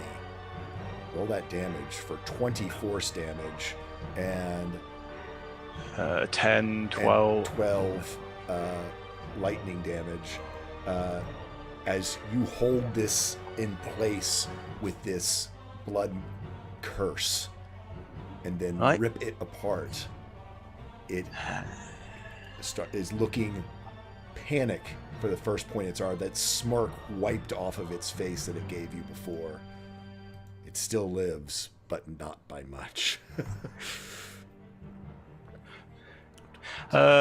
26. Let me add some damage. That was 22 plus 12. Enter. Plus 12 more. Enter. Plus the 20. Plus another 21. Plus another 26. So yeah, with that, how do you want to kill this one that is entrapped and being strangled by this sort of ethereal hand that has emerged sort of out of your face and out of the cracks of your outer visage? It sort of just drags it down to the ground as the axe just spins. The fairy fire disperses before it even, almost like the magic itself sort of making way for this attack as it brings down straight through its forehead, and then he follows up by stomping and crushing its skull and moving forward towards this one. Yeah, you see it all but just dissolve under the lightning and your heavy boot stomps and your pick. All that's left is just a few broken spines. Celia, pitiful creature crawling towards you, trying to get at you, couldn't land a single attack, glowing with fairy fire, malice and hatred in its eyes as it looks to you. Bye. That's a 28 to hit. Yeah. How do you dispatch of this? Oh, I was gonna savage, man. You can still, if you want to just, for your own. No, because I might do that for my bonus action if I need it. Okay. Yeah, she just. She's not happy. She's like, I'm like in Infernal. She says, I'm really sick of this shit. And she just digs her rapier just up. Yeah, it's Like you skewer it almost like you would be doing a shish kebab. Go right through sort of its mouth and head as it's crawling towards you, and then just sling it off onto the ground. And it sort of, as it hits, it almost seems to melt. And with your sort of high passive perception, you smell brimstone as it sort of dissolves away. Yeah, she'll use her movement to move over to that guy. Yep. And bonus action. Yep. And with advantage because fairy fire. 25. That hits. Yeah, I'm gonna savage that. Okay. That's that's better. A little better. Plus 11 points of damage. This is creature's barely bloody, but it sort of looks around at its other dead friends, and you see it begin to sort of step back a little bit. Axel, you are up. Does it leave my combat range? It hasn't. It's not its turn. As the sword seems to step back, Axel will lunge forward with his hand out as he attempts to grab it. It's got fairy fairy fire. It has advantage as Sithrax does what Sithrax do. God, I've got to reroll that one. Okay, go for it.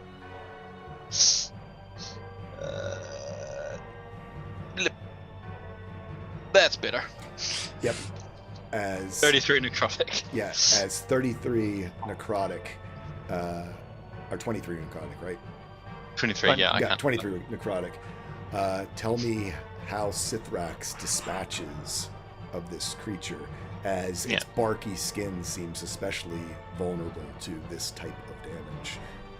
Not necrotic, but to this specific touch of Sithrax. Axel leaps out, arm forward, and just a sort of smoky form of Sithrax launches off it straight into the chest of the last one, and you just see where it touches. It just rots and decays away, leaving just an empty chest. Yeah. As it rots and dies. Literally, the last thing you see are sort of the spines that then begin to rot away, and it all but has crumbled into just decayed dust as it falls to the ground, and the night becomes quiet once again.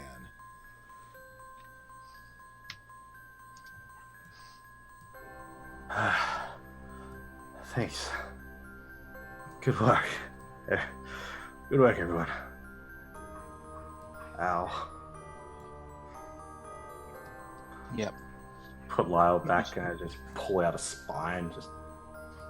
Ugh. It's only going to get worse the deeper we go. That's disgusting. This place.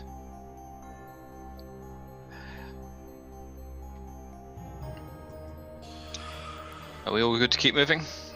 Oh yeah, let's keep doing it. How about we get Luna out? It's she not had been a here race. 6 hours. Okay, Yeah. that's fair. I'll keep going. Yeah, we'll just, maybe be a bit quiet. The intervention, did that actually cut off? Did Axel need to cut off his Dragon Stride for the combat? Yes, but as you know, you can reinitiate it. There's not a whole lot left on it, though, as it usually lasts for a day, and you all used it for, I think, 6, then it was another 2, 8. You probably got 2 more hours on it if you want to use it. Might as well. Yeah, if we're gonna, we'll push forward. You're a bit beaten up. Be careful that you don't run into any trees or trip over anything, or run into anyone. Yeah. I mean, it kept them both occupied, so.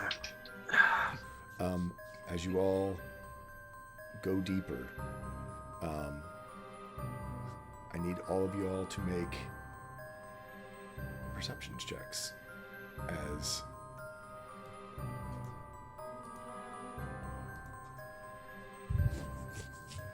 Even though we're running, that wouldn't count as a short rest in any sense at all matter, would it? No, because we're running. We're too focused on running. Other than Axel with a small trip, but for the most part, the party is able to sort of look out for each other and keep each other on track. You all continue deeper into the forest. You sort of feel the lurch as the Dragon Stride wears off. For those of you who have not been in the ring, at this point, having 2 battles and all of this travel, you are feeling the weight of your exertions on you, and if you continue forward, will incur a point of exhaustion. How would you like to proceed? I need Luck to make me a perception check. All right. With luck, with luck, hey, with any. Oh, luck, wait, we're- I re-roll those. Yep, you do. On an 18, you recognize where you are. You are at the fork in the road where sort of a single person pathway winds up that would head to Omen's graveyard. The main path moving forward to the main village, but this is, as Omen is not well liked in the village. Her strangeness very offsetting to people.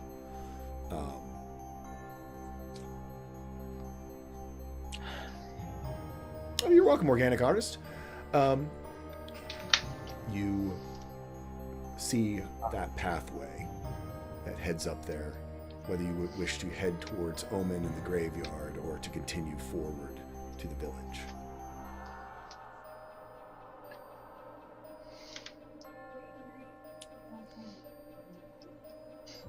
He sort of stands there looking at the path.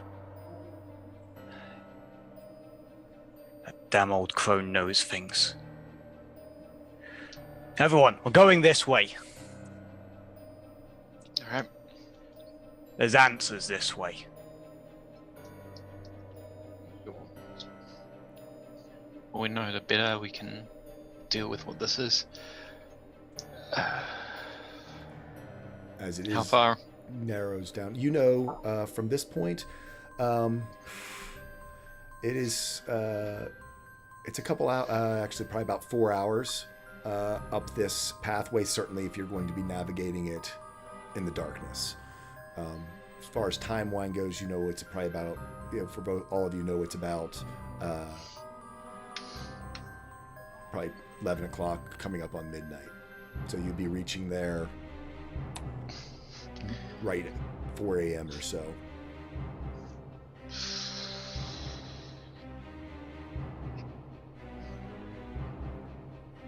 Alright. If we need to rest, we could maybe rest there. If we're going to. Shall we keep... Alright. Marching order. Marching order, single file. I assume Luck in front or Vidar because of sight. He's angry, but he understands the importance of vision. Okay. So Vidar, Luck, Yeah, Vidar up front, just for the sight. and in about an hour up the trail, you'll be able to bring Luna out. Where would Luna go, just so we know when she pops out? Back. Back. Okay.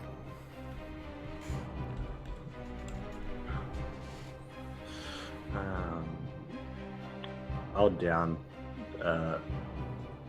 potion of healing. Luna. I'm sorry, not Luna. Iska. Yeah.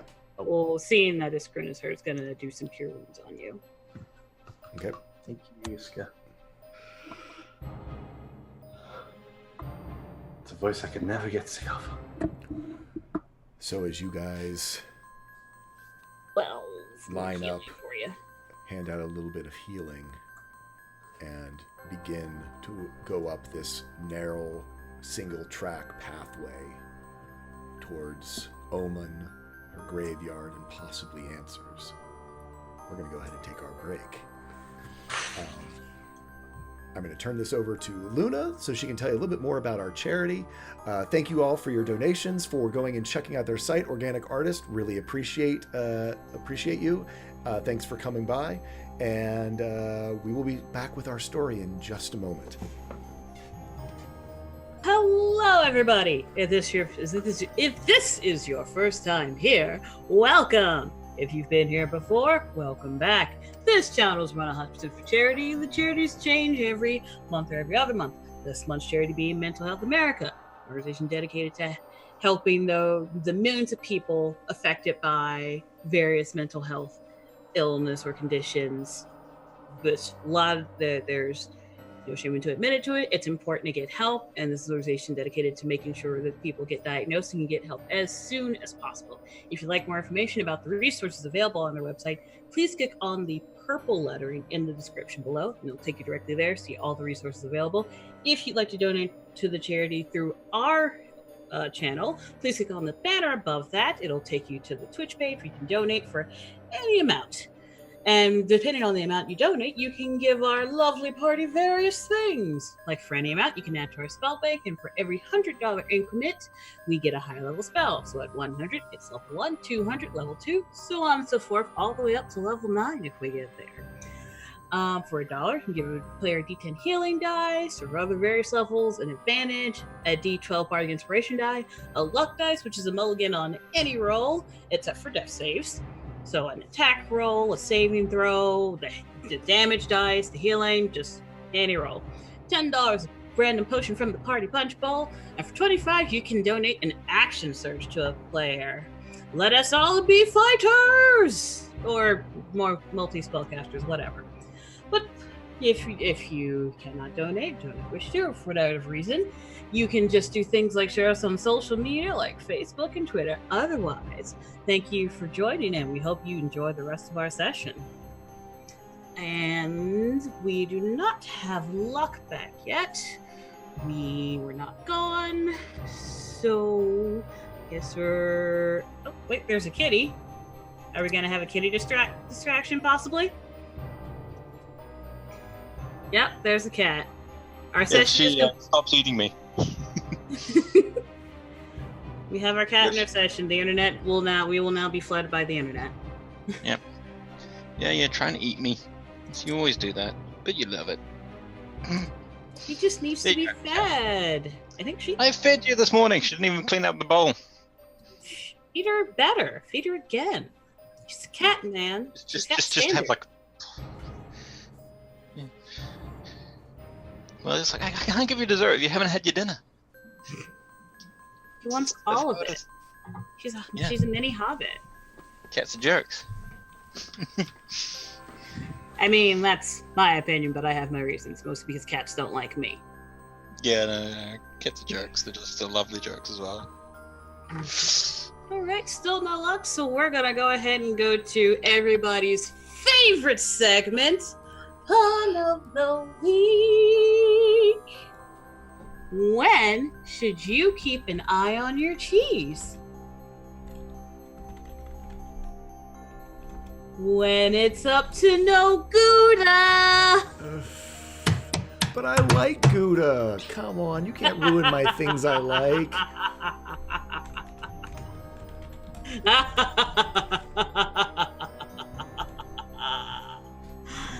You're welcome. Exactly. The point was when it's up to no Gouda, so you shouldn't have a problem with that Oh pun. no. Okay, I gotta do a second. I gotta do product placement. Oh sure. What's that?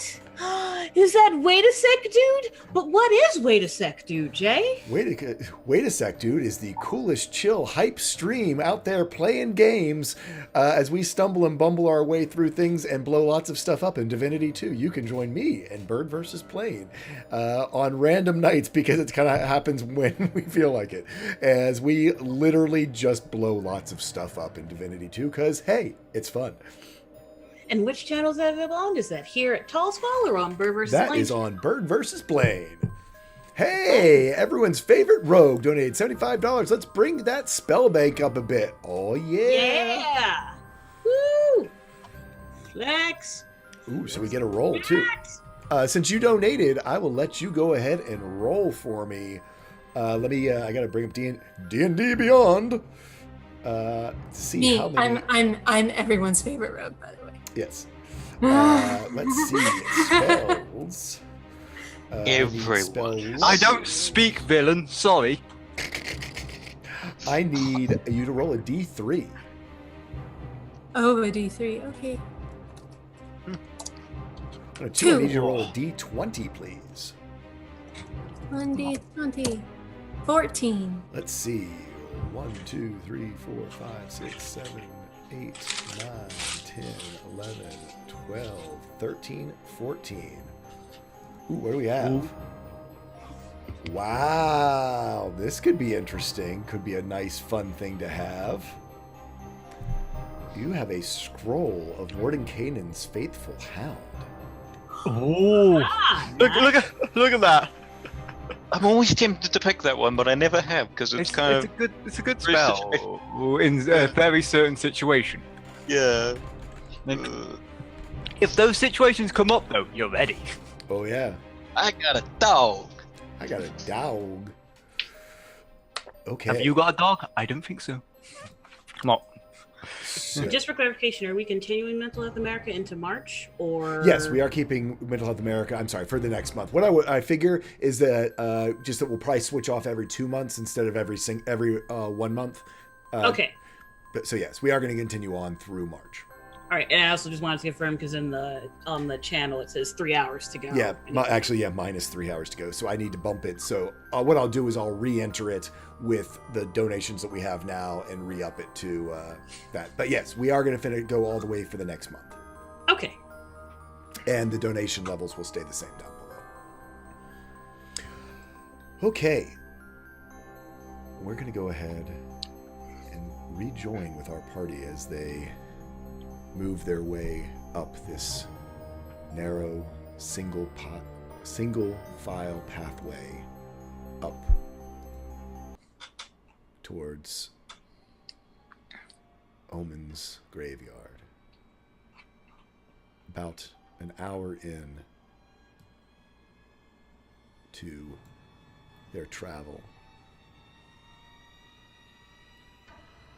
Luna can be brought out of the ring and take up rear guard. Would anyone like to go in to the ring? For the people who have not ringed, you will gain 1 point of exhaustion at this point. I was gonna stick Iska in. Okay. Go ahead and put Iska in.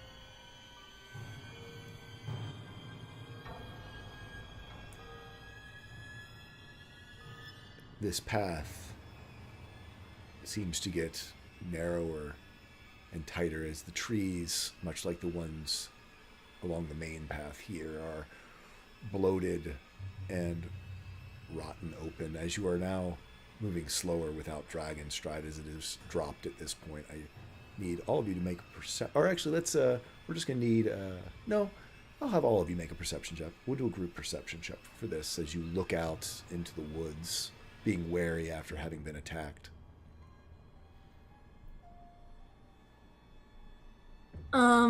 Those with exhaustion do have disadvantage. Yep.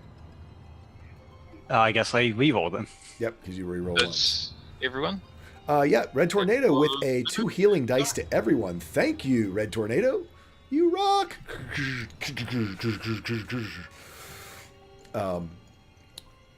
So, Thank you all. what do we got here? We got a Vidar's been in the ring, so 18 and a 15. We've got a Tree you haven't been in, so you're at disadvantage as well. You're at 15. 11.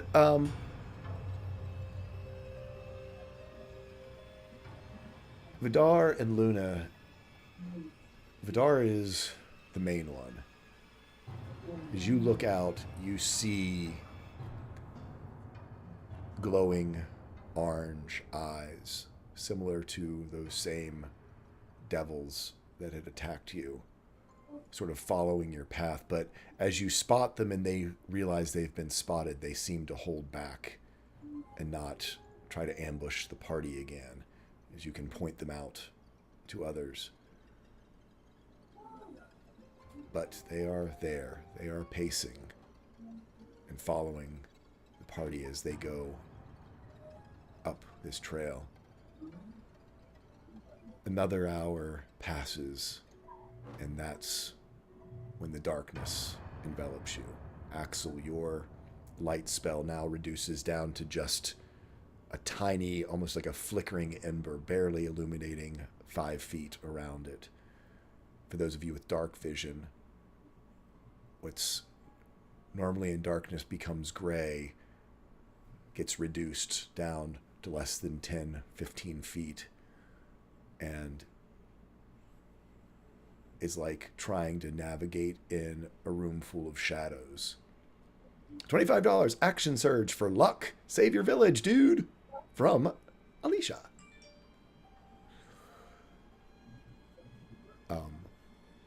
Were something to attack you under these conditions, for those with dark vision, it would be difficult to track their movements through this inky darkness. For those who do not have dark vision, did you do your key thing for luck, or what? Yeah. Yeah. So, luck, you're not much better off than by candlelight, it would seem. With your normal eyes, and even with Luna's help giving you dark vision, it is a treacherous going. These roots that look like almost bloated worms or leeches seem to almost move under feet to try to catch and trip you, to bring you down to the ground, down to the floor. There's no way that you all can't be reminded of Dustin and his horror of crystal worms that would burrow out of the ground as these sort of ichor-filled, bloated roots seem to reach out towards your feet as you walk forward. Another hour passes. There are more noises now coming from around you.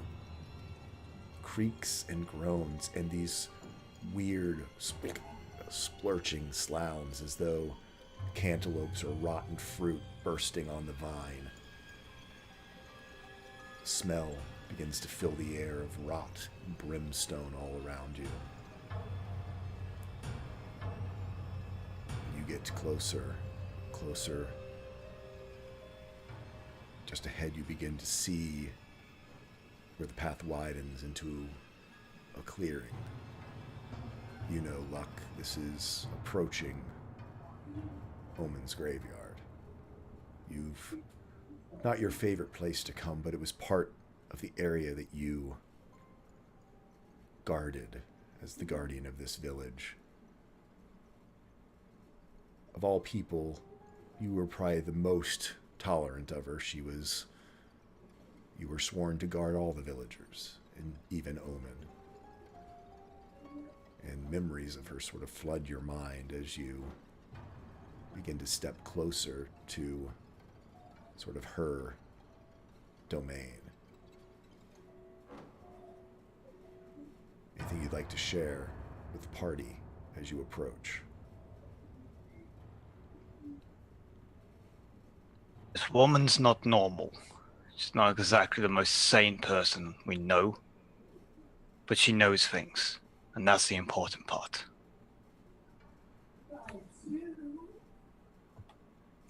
All right. So, she's the female version of you?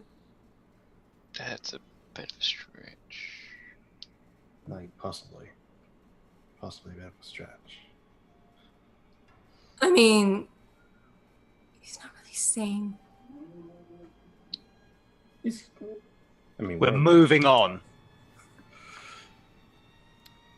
And with that, I just caress gently the ring of the Pact Keeper to gain that other spell slot, since we haven't rested at all. For this day.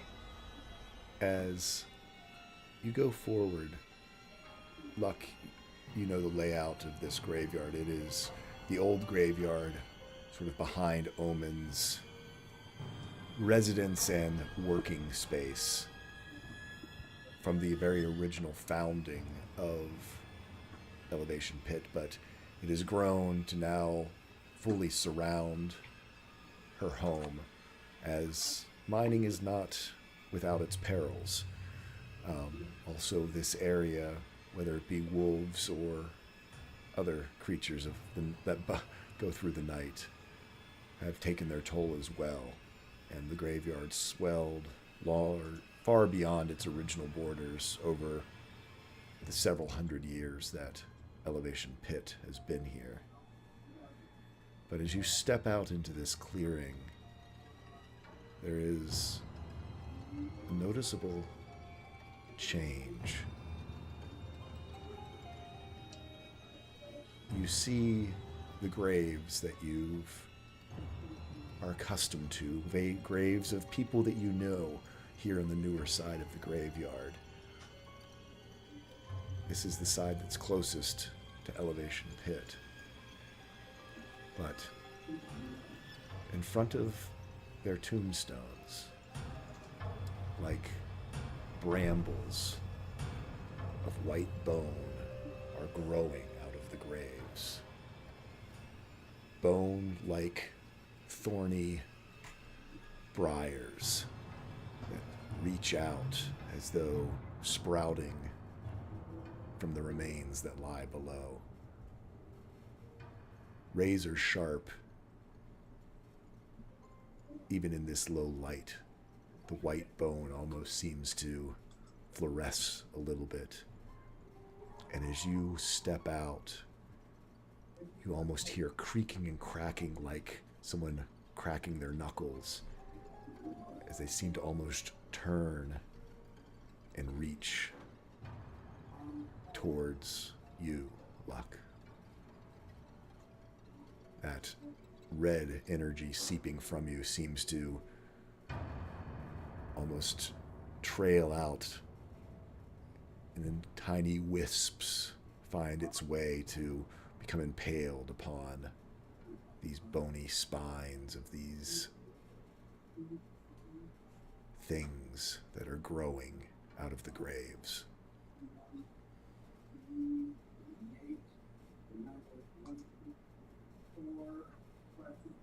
This is creepy.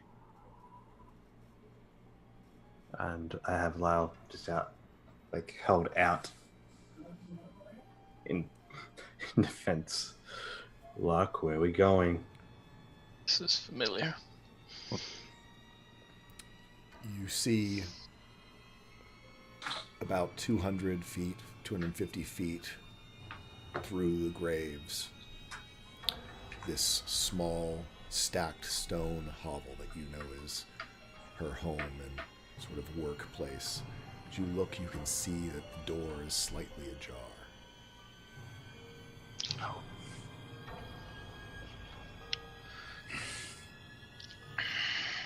Damn it. I'm going. Quickly. Yeah, just be careful with those things. We do know. We're familiar with bones that suck the life or bones out of other things. Yeah, kind of familiar. As we're walking up, I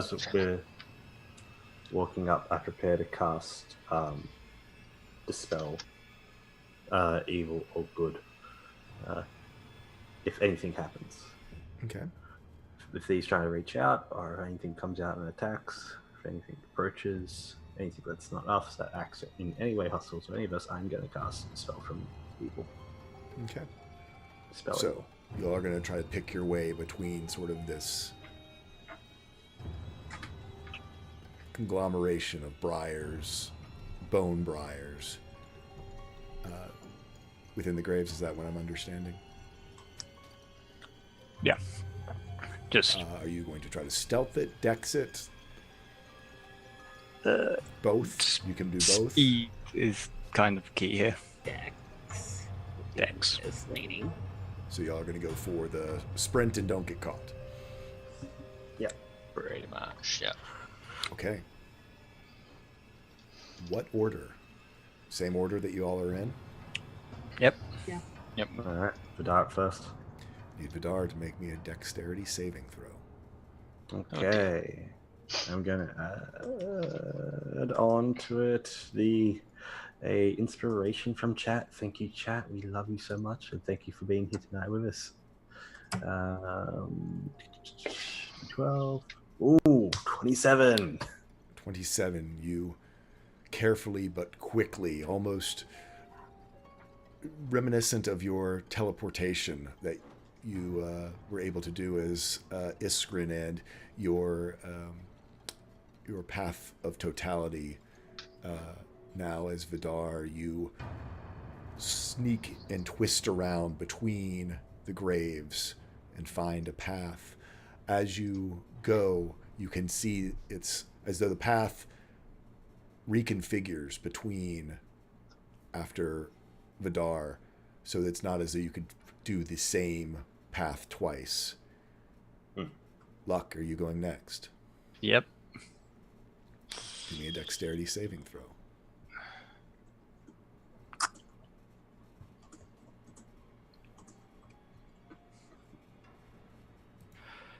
11. On an 11, as you start going across, one of these reaches out and slashes against your arm, doing 7 slashing damage to you as you can't quite get out of its reach. That first drop of blood, the others begin to close the pathway in front of you. I need you to make another dexterity saving throw to make it all the way through. Is it disadvantage on saves with Exhaustion 1 as well? No, just on checks. Checks. Oh, yeah. Okay. On a 16, you actually sort of juke backwards a little bit and around where they've leaned in to close the path in front of you. You're able to make your way around and get to the other side. Celia.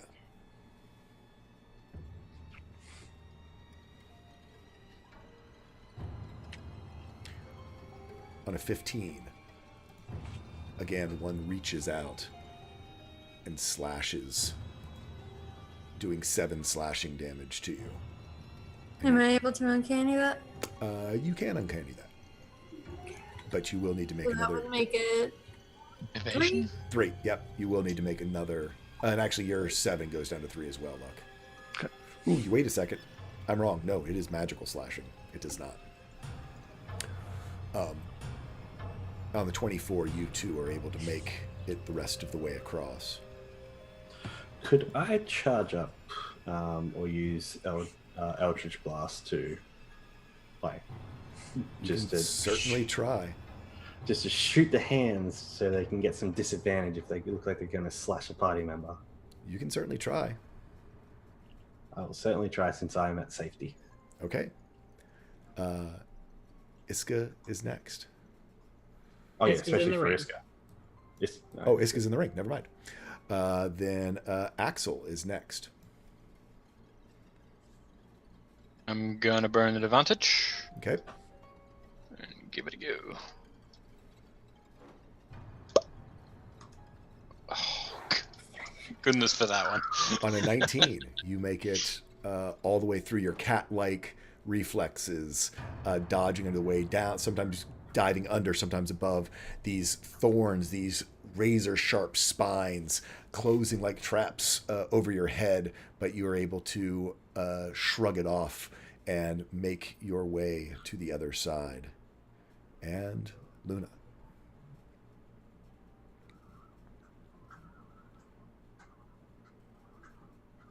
On a 23, with your monk-like training, and you just all but dance your way through to the other side.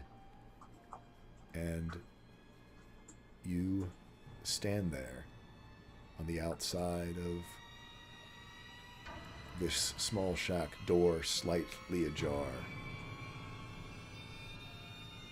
What would you all like to do as you are now gathered here in front of Omen's home?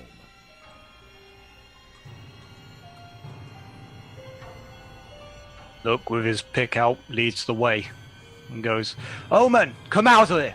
Now! You push open the door. Are you calling her out, or are you going in? He's going in as he's calling him out. You push open the door. As it opens, you're familiar with these surroundings, but the rest of you, as you look past Luck, you see a large table in the center. It's heavy wooden construction. Atop it are an assortment of tools. They look almost like butcher's tools, but knowing Omen's profession, you can realize what they are used for. Along one wall, as you slowly come in, you see a large slab that's been tiled with irregularly sized but sort of smooth pieces of slate, some sort of grout in between them. There are little curbs around it and drains down the side that lead down into a large, darkly stained wooden bucket sort of at the foot of it. On the other wall, opposite the slab, there's a small work shelf that's underneath of a cloudy glass window. On either side, there are shelves from floor to roof with vials and jars containing all sorts of chemicals or liquids or preserved who knows what. On one of the shelves, you see a primitive, sort of stylized wooden carving of an owl. Its eyes seem to follow you as you all come into the room. And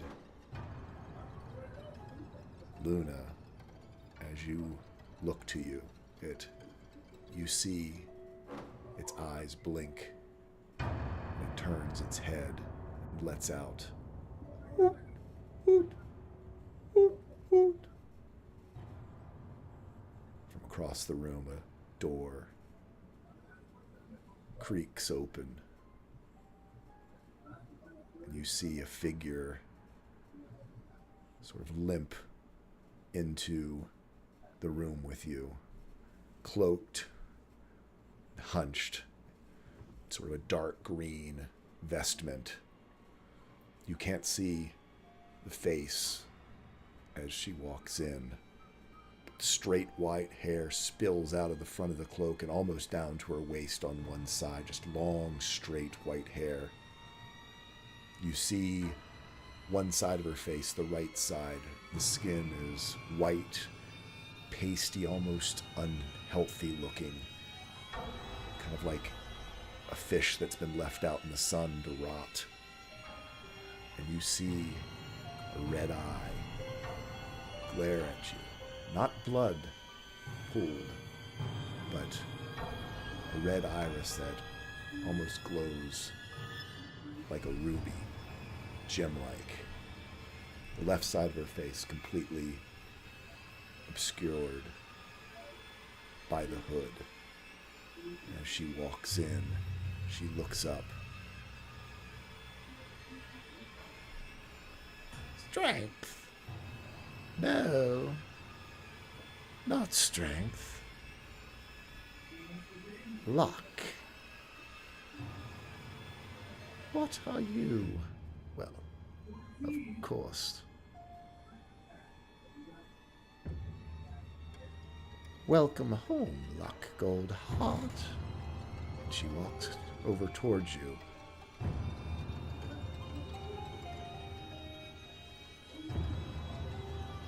Wasn't expecting you to be the first person to greet me. Well, Then you haven't been into the village, then? I need to know what's happening. Need to know. So many people need to know. She looks up over your shoulder, spots grain. I see you've brought reinforcements. She reaches her hand out. Grain sort of sniffs, but then nuzzles up to the hand. She smiles and nods sort of toward Grain and goes, "Trust this one. He has good judgment. Good boy." Who are the rest of these you've brought? And what has happened to you?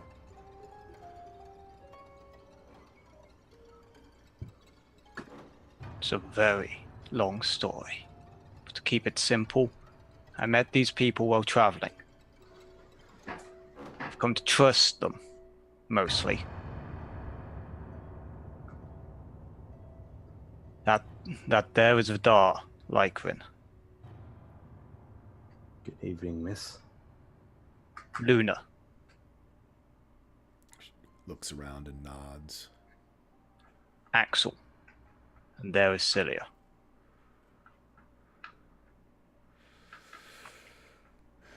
Your wife was here. It's been nearly a week ago.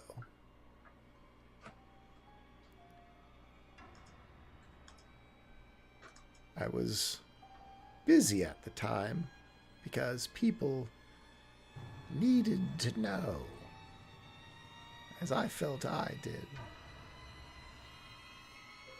I performed a ritual. It made me open myself to the corruption that is infecting and cursing our land. But I was prepared for it as much as one can. I contained it as much as I could. But its influence has left its mark. You see her pull back the side of her hood, and you see 4 additional eyes cross her face and down to her cheek. But over her main eye, where it would be, you see a piece of leather that has been stitched with black sinew through her skin. On top of it, you'll see there's arcane script that has been burned into the leather. Beware the blood eye. The eyes of blood see all. They hide, but will still see and watch.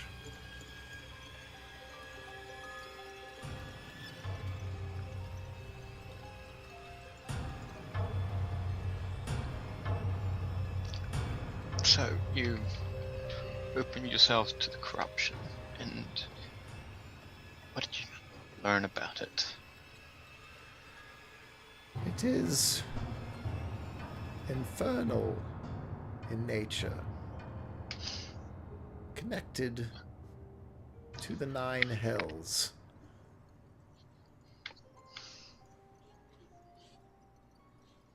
Something. It has been lingering here. Dark places in the world that never quite ever see the light. But this one woke up.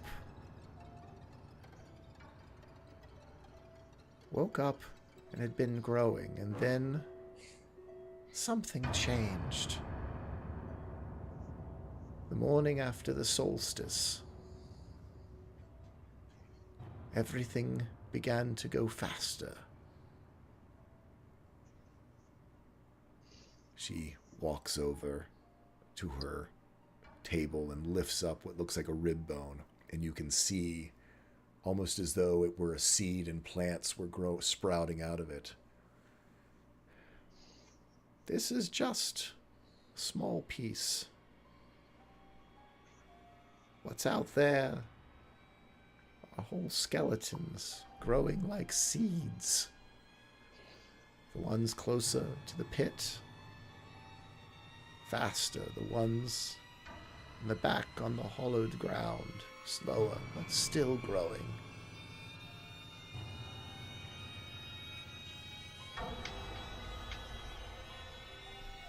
It's building towards something.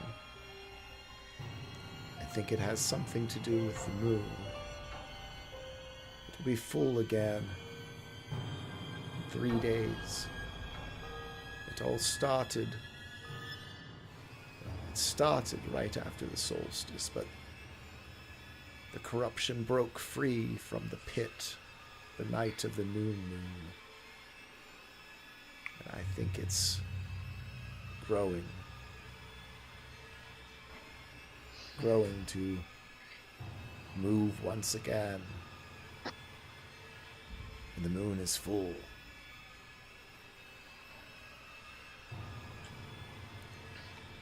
I see.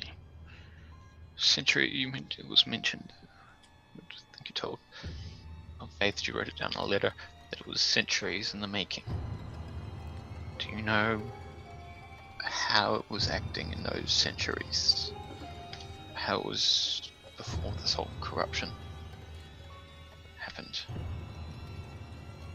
Who's to say what the original sin was? A bargain, perhaps? Devil finding someone they could prey upon, bargain with. Perhaps all the way from the founding of our village itself.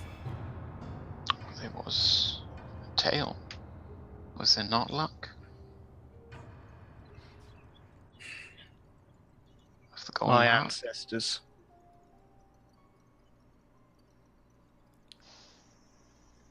That would make sense. The rites refused anyone but another Goldheart as its next guardian. And the confusion that we read about with strength, we're kind of familiar with. It indicates Luck's size. You think it accelerated with strength when you send them out 10 years. After 10 years, you think it just skipped the whole 10-year part. Maybe. Who's to say? That's true. But I looked into the diary of the one who kept this graveyard before me. There seemed to be another change. About 98 or so years ago, almost a century ago, where perhaps a great act of dark magic occurred that emboldened and powered whatever lies beneath us here.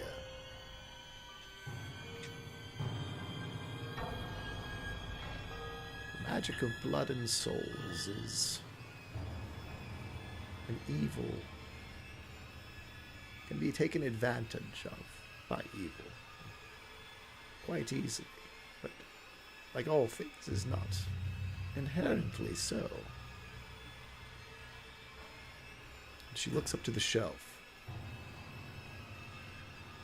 and she goes, Hoots, for instance. He watches over me.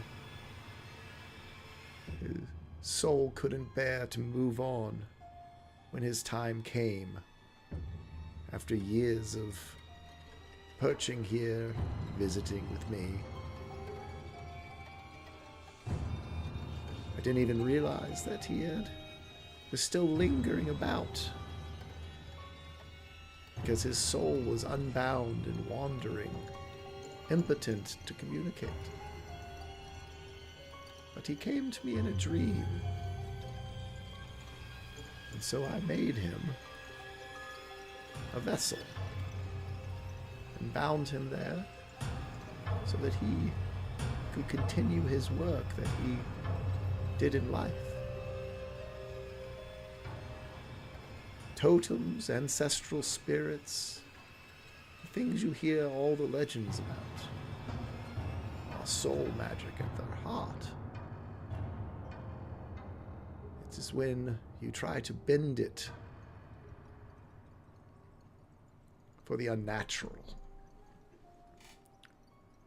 force souls to do things that they were never intended, that it becomes dangerous.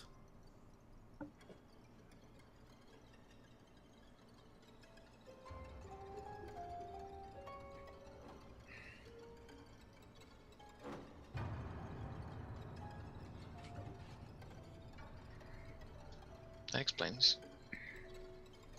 a lot of things, actually. All that, so, all these threads and like.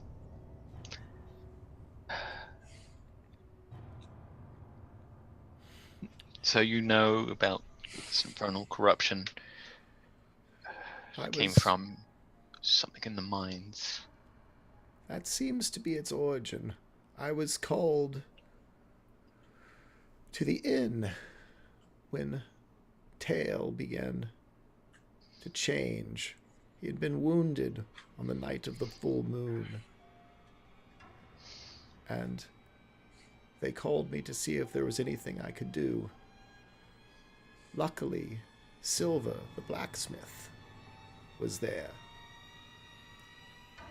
When that arm pulled itself free from Tail's body and began to attack, it was Silva who saved us.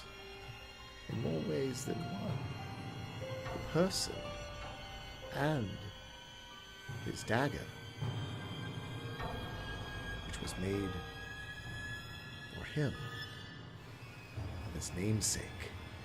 It was Silva.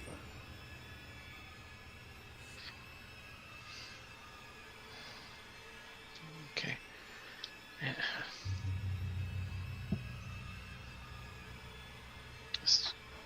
Well, I mean, do you know of any? Do we find the source and destroy it? Is there more? Do we try and undo this whole deal, sin that was done so long ago that caused all this? There's a lot going on. I'm. Who- The Luck, is your ancestor buried in this graveyard? I wouldn't know his name. We'd have to look near the family graves. Would you know, Ermin? Yes. There is the Gold Heart plot in the old portion of the graveyard. I have not I'm just been wondering. out that way. The path is. She sort of opens the back door. Treacherous. I was wondering there might be answers there. It is also where the remains of the miners are. The remains that, after the attack, I did not have time to inter them before this blight of bones began to sprout.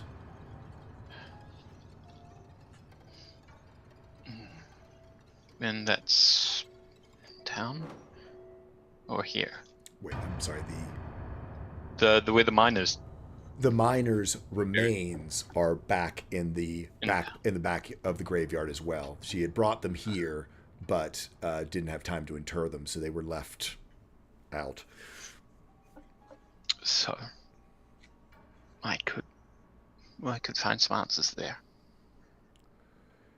She So I've talked to the other ones. looks to Luck.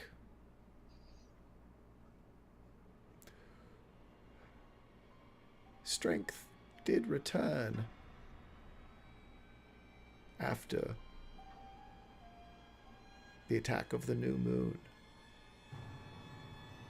I only heard about it from Silver. He saw strength come. He took faith and time into the pit.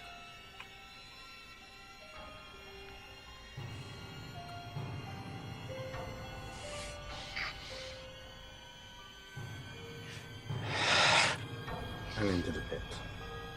Down to the mines. Down to... Damn it. What of my other son?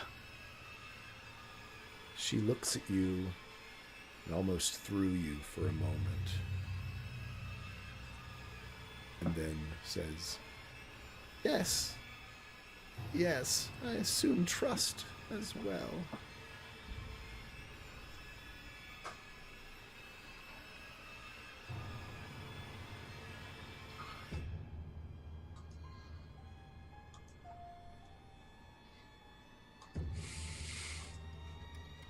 She's holding something back.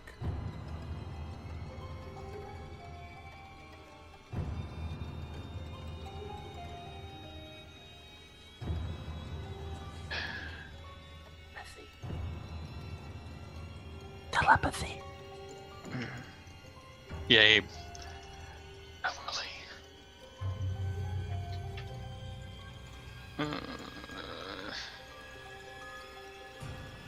Right, I see.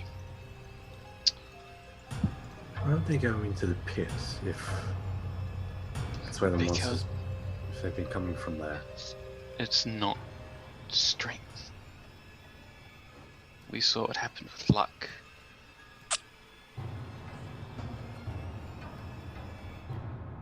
We saw when whatever it was, turned against us.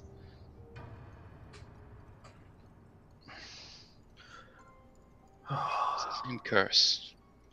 The things leading them down there for slaughter. It's something to do with the bloodline, probably. So it might have other purposes. Do you have Dimension Door, right? Does Vidar have Dimension Door? No, I do not. I thought you had Dimension Door. I thought you did. No. We're both lacking in some quite long distance teleportation magic. Then, probably for the best. Yeah. I need to get to that graveyard and take a look. We need to take a break, and then we need to go. I think. Unless there's any more you can tell us, or anything, Omen. You keep a ledger of the names in the graveyard at all? She just looks out, points to the gravestones. There's your ledger. Thanks. Do you have any silver we can use? I do not. But silver in the town at the blacksmith shop. He was known for his works in the metal. Perhaps he would have a small bit.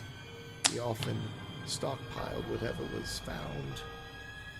Whatever thin veins of silver that were found in the mines, he would purchase and stockpile.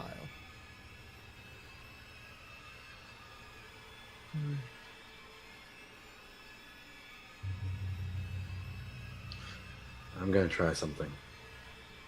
I head out the back door, go towards, and so looking out the back door, I assume there's more grabby, bone-like hands, claws reaching out. Yeah, just sort of like these huge thistle, almost like tumbleweeds, but made of bone, and they're sort of rooted in each individual grave. The graves are much tighter spaced here.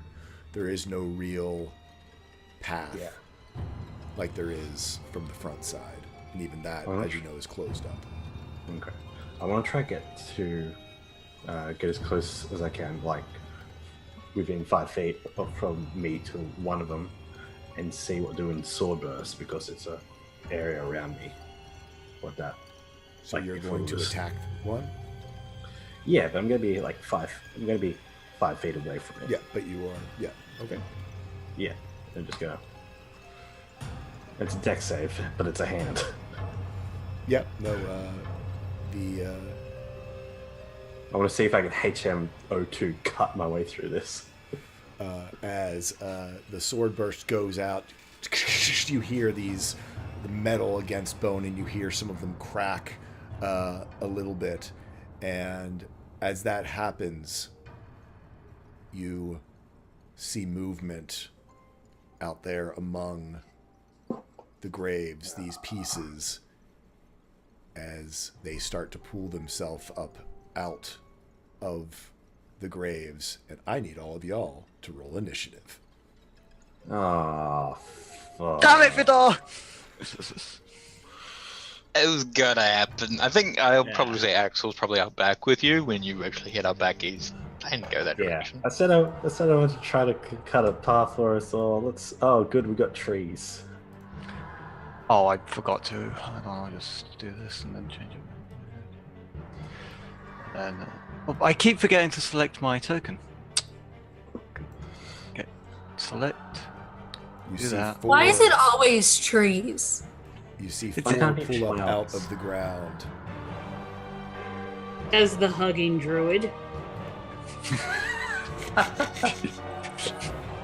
Look, you're best friends. Yeah, go hug him with your lava tongue. Get him, Celia. Oh, Nat 20, please, because. I did not nat 20 this time. Oh, damn. You see I rolled a four 7. pull up, but there's others that seem to be moving further off in the distance.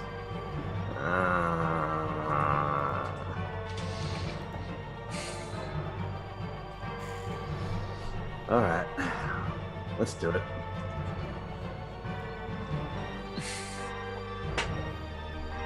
How close are they to each other? These, I mean, it's they're fairly well spaced out, probably with about 10 feet or so, sometimes 15 between them. We'll say this one. There's one further back up here. The other 3 sort of spaced like that. 2 that are close together within 10 feet of each other. The other one probably about 15 feet apart. As they reach up, and you see, as they come out, you can see where the skeletons that they are growing from are still somewhat embedded within all these briars and brambles as they start to sort of shamble forwards towards you, Vidar. The one that you attacked, we'll say is this one here, just because it's closest to you, did take the 13. Like, double check. Did it take the 13 points of damage? You see that as this slashing damage, even from a magical effect, goes ripping through it, that does not have as much. Oh, I guess it's force damage. So, give me a second. Let me just double check. Yep. You see this force damage go slamming into it, somewhat breaking apart the structure of these bones, but it still comes towards you. How far away? It's still 5 feet away from me, isn't it? Yeah, it's 5 feet away because you said you were within 5 feet.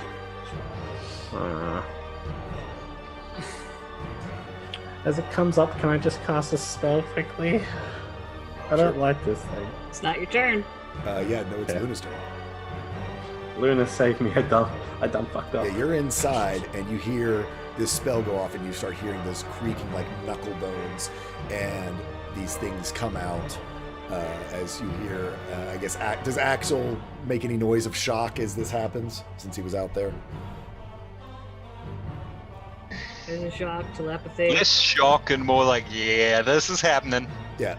So Luna, you're inside, but again, this is a Resigned very expectation. small, 10 foot by 10 foot, so you certainly have enough movement to get I'm outside. like, I got 45. Yeah, exactly. And Not thank you for the over- raid, Almighty Tails. Woo! Thanks for the raid. Appreciate it. We are just So- entering combat with Bone Blights, a lovely little monster I made just for my friends.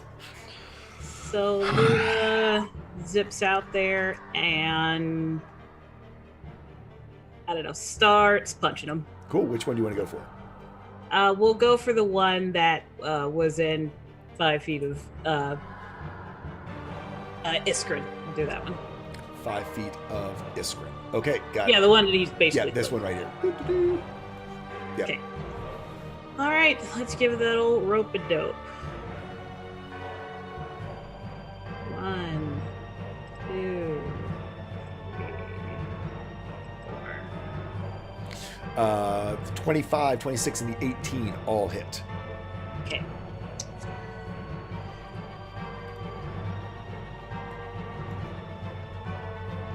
For a total of 22. 22 damage. And it is magical for the purpose of. Yes, it is magical. Plus 22. As you see your sort of magically infused fists punching into it, it's interesting. The magical energy almost seems to dissipate as your physical magical damage seems to hit. It does not do as much as you expect. However, with skeletons, you do see that your bludgeoning damage does seem to break them apart fairly handily. Ah!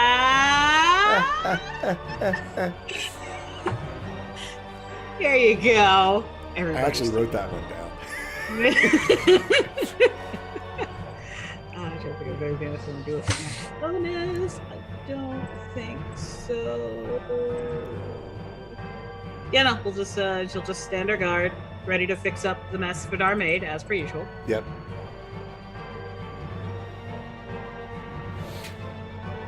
Cool. So next up is this Bone Blight here. This is the one in the back. It is going to. It does not have enough movement to get all the way up to the party, but it's going to use dash action to get itself sort of right up here between Axel and Vidar, using both its action and its movement to get into position. This next one, however, is close enough to Axel. It's going to sort of move over, and seeing Axel there is going to first make a bone slash attack. On an 8, misses, and you see it sort of creak and move around and sort of rattle its these spiky, razor sharp thorns of bone, and you see it bring 3 of them together and is going to try to do its impale attack on an 18. you become grappled upon as these 3 spikes go pushing up through you, and you become grappled upon these spikes of bone, taking 12 piercing damage as you find yourself lifted off your feet and basically hung up like a hanger on this bone blight. Ow. It hurts. Hang in there. Where's my old grapple button? Doo-doo-doo. We'll just put the net over you. That makes sense. Okay. Next up is Celia. Yeah. We're gonna. Yeah, you're Run inside the out. house, so I guess you were running out. You still have room. You certainly can get to either the one between Axel and Vidar, or the one that has Axel impaled. The other two, you could use your bonus action to dash to get to one of the other ones. But Let's go help Axel out a bit. okay. He's in a little bit of a pickle. Yep, you see Axel hanging there, impaled on these big giant spikes and thorns of bone. Alright, let's. Let's hide this guy. Oh my god. I am okay. Let's attack! 21. 21 is going to hit. With this?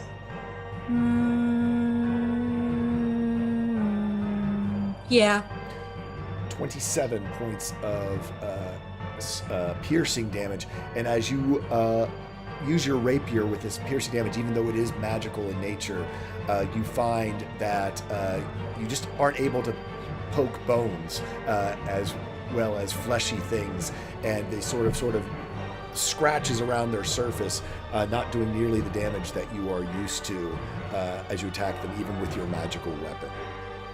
Alright, then can I use my dagger for slashing? Since I noticed that? Yeah, you can use your for slashing. Alright, we'll change this to slashing. That's a 20. On a 20, that will hit. Let's savage that. Okay. You slash Better. through, and you see that slashing also seems to skitter off of the bones. However, the lightning does seem to take. Yay for lightning! As you see the static charge of electricity run up through this tree, sort of lighting it up almost like a Christmas tree somewhat. Next up is Luck. Oh, I see. Regrets of not getting more magical weapons. But I am going to get the pick. Which one would be easiest to get to? One impaling. Probably the one, yeah, for you it would be one impaling Axel. All right. Yeah, we'll take that extra 9 damage. Why not? 1, 2, 3, 4, 5, 6, 7, 8, 9. Invoke lightning because why not? And first swing. Ooh. On an 11, you're going to miss. Second swing. Oh. On a 10, you're going to miss. It sort of keeps swinging around, moving Axel in your way, and as you have to adjust your swing, you just can't get through without the risk of possibly attacking and hitting Axel. Right. And then I'll use one of these healing dice that I have so many of. Okay, go for it. That's my turn. Next up, Axel, you are impaled, grappled on these 3 spikes that are protruding into your body and sort of out through your back. Actually, and no, we're good. Sorry. How damaged is this tree looking? Not very. It does not have any sort of bark-like features that you saw on the other one. It truly just seems to be bone that has grown together into sort of this construct of thorny mass.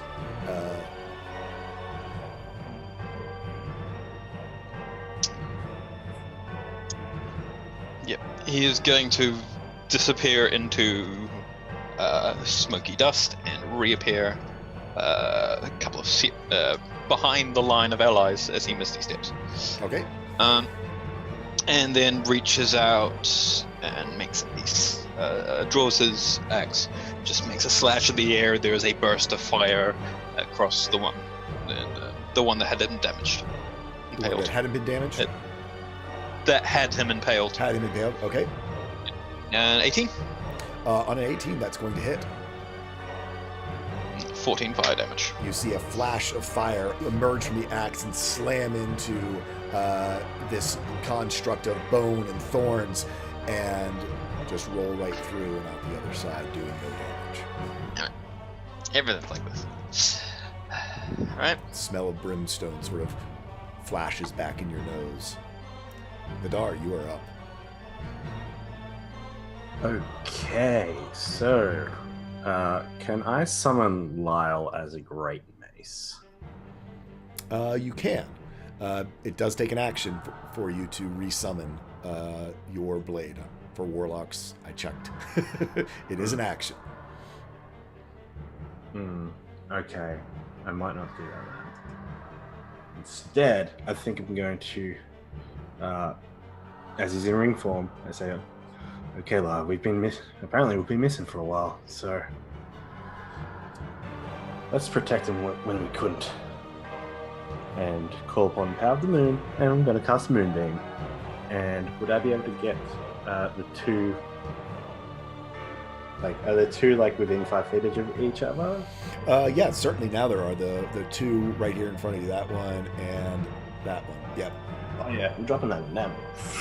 Beam of light, 5 foot wide, 40 foot tall. Comes striking from the sky. Okay, you see, even though the sky is dark, you see this silver beam of moonlight come bursting down out of the sky, capturing these two skeletons in there. Go ahead and click on it so it reminds me of what all happens. I'm not sure if it rolls auto damage. I think you might have to. No, it does. So it will do. Let me have a read of the spell description again. I just want to make sure of the damage for it when it's going in. Yep. So the spell ends. Dim light fills the cylinder. When a creature enters the spell area for the first time on a turn or starts its turn there, it is engulfed in ghostly flames. Makes a con save. Takes a damage. On fail, it's half. Shape changes make it a disadvantage. If it fails, it also instantly reverts to original form if it does. And I can move it 60 feet. Yep. In any direction. That's a bonus action. So on cast, they take the damage, or is it on the beginning of their turn? Yeah, if it's dropped into them on any turn. That's how, I believe that's how it reads. When a creature enters the spell's area for the first time on a turn. Okay, so I'll. Since it's Because they technically shouldn't take double damage. So what happens? They need to at the beginning of their turn. Those two will take damage, but they don't take damage right now and on the beginning of their turn. Is how I read that. Yeah. Okay. Cool. Cool. So yes, So these two they're gonna guys are currently standing in a moonbeam. Doing those two, just so I remember. In a moonbeam. And I'm going to use a healing die. Cool. This next Bone Blight is going to go and is going to move forwards, I think towards Luck. It's going to come in towards Luck and is going to do a Bone Slash. And the 9 is going to miss. So it is going to try its Impale attack. On a 22, these 3 spikes go ramming into you, impaling you on it. You are grappled and does 22 piercing damage. It is magical piercing. Ah ha ha! you are grappled. I need to take the grapple off our buddy Axel because he's not grappled anymore.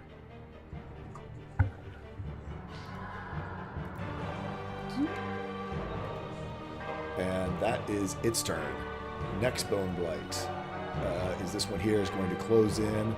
I'm going to say close in with Celia. And it is going to do, it's going to use its multi-attack and do 4 bone slashes. 13 misses. 16 misses. This. 13 misses. 14. Good lord. These guys cannot land a blow on Celia. Next up is Luna. They seem a little boneheaded when it comes to attack. Little boneheaded on those slashes. She's going to continue to see who'd she. Oh, Lux super hurt. Okay. In that case, she will help out the one beaten on luck. That's They one give him right the there. old rope-a-dope. Okay. Man, come on. Thank you. 22 hits, 20 hits. So 15 total. 15 total. Again, it's strange. It's almost like the two things are at odds with each other. The magical damage not seem to be somewhat absorbed by their magical nature, but the bludgeoning doing quite a bit as you pummel into these things. Next up, what is it? It's 22-32. It begins his turn taking... I needed to make a Constitution saving throw of 18. Remind me of that 32. On a 15, fails. Fail 32. Taking 32 points of damage. And the other one, con save, on a 10, takes 32 points of damage. As you see both these sort of wither in the silvery moonlight as it comes down on them, seems to do that they don't have any way to combat this magical effect like other magical effects have sort of been sloughed off by them. This moonlight is affecting them greatly.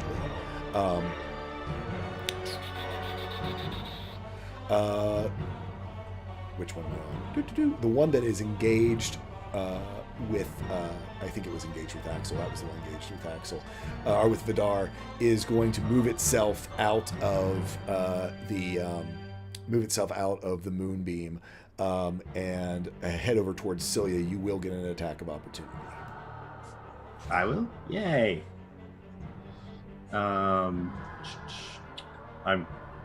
gonna Eldritch Blast it. Okay. I think you have to melee attack. I don't think you can do a spell as a cantrip as Because I'm a Warcaster. warcaster. You can. I'm sorry. Never mind. Yeah. Forgot you took that. Go ahead. All right. Why is that coming up like that? You're having it roll as a spell card instead of an attack. Yeah, just go ahead and roll a that's d10. Oh, good. Actually, I've got it down here in the action thing. Yeah, but it worked. Oh, that's right. You have to hit. Yeah, I've got to hit. Yeah.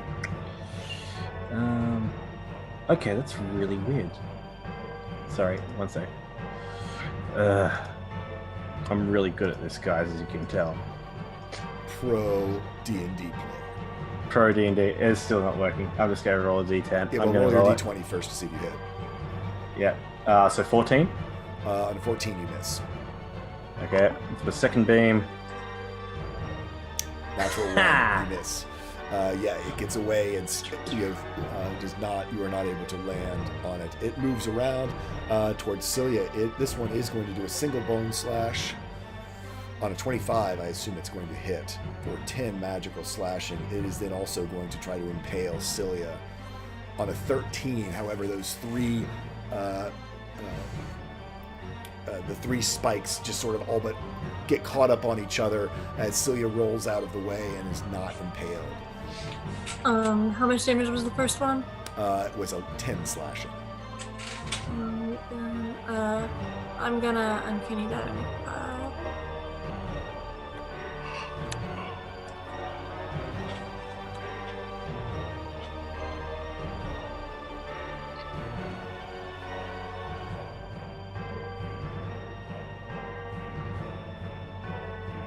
Okay.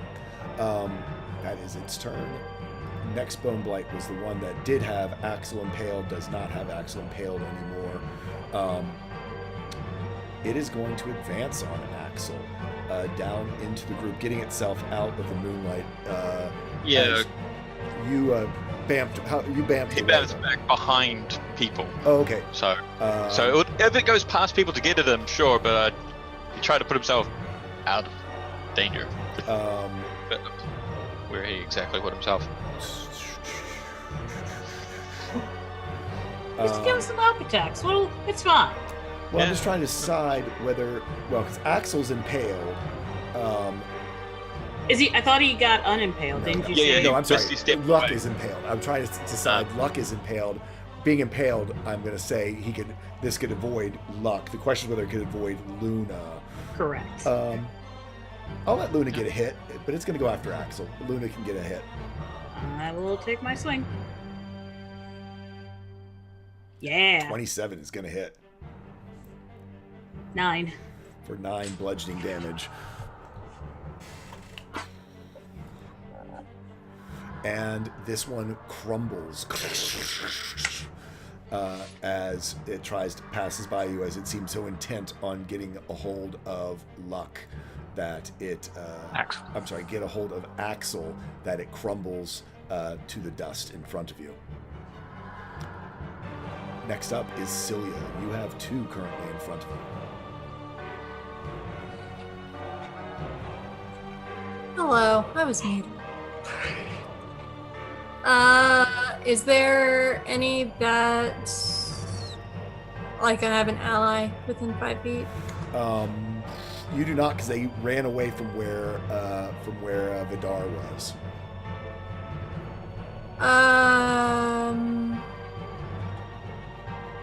Then.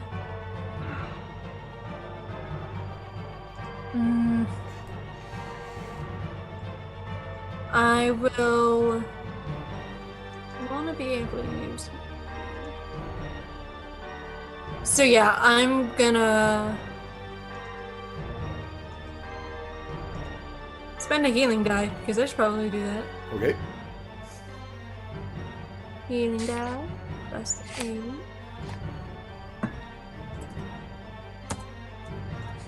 And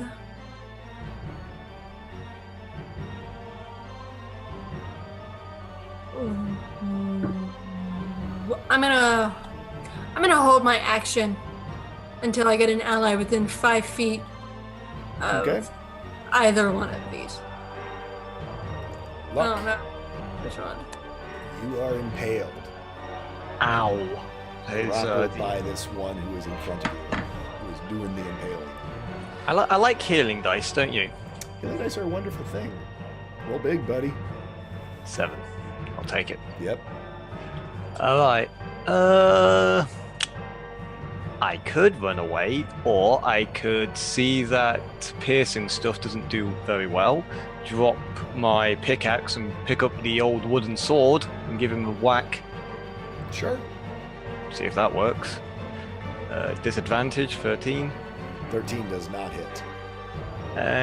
19. A 19 hits. 7. And it's interesting. The non-magical bludgeoning actually, there's almost like 2 magnets coming together, the magical against magical, that's resisted. You're able to swing through and it knocks a whole chunk of these bones off, as the non-magical blade seems to be something they don't have defenses against. Ah! The old wooden sword. Righty, that's going to be my turn before I get dropped. Yeah. Axel, you're next.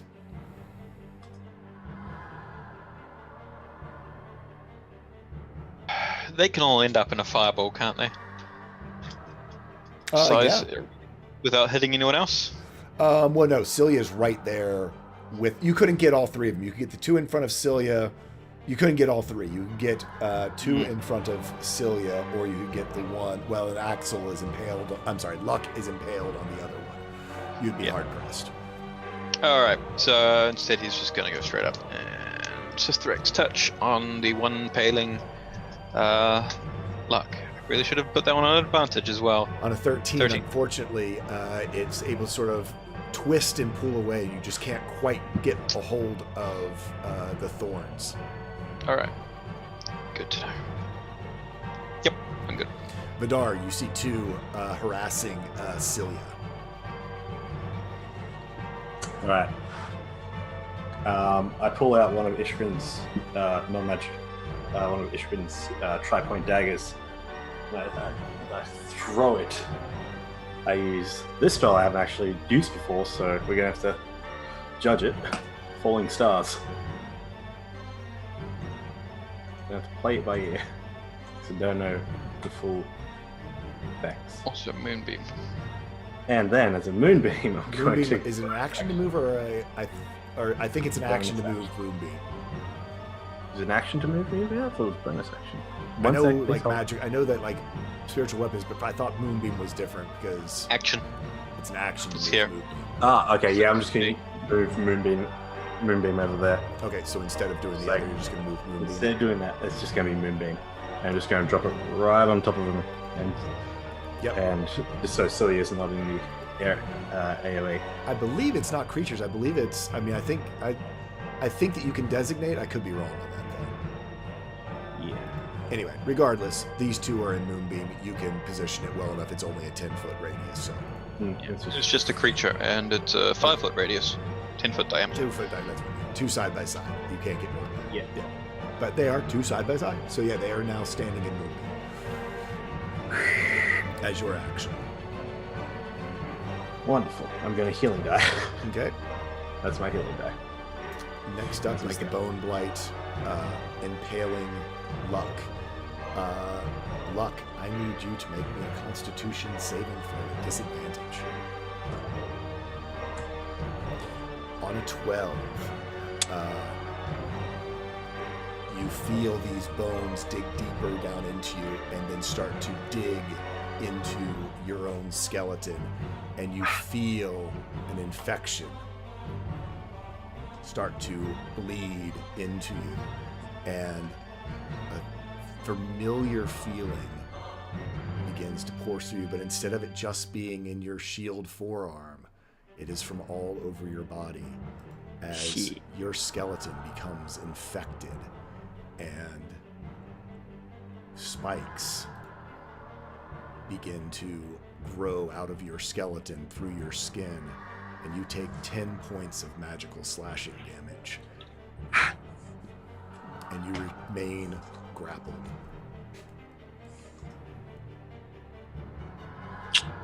Hey.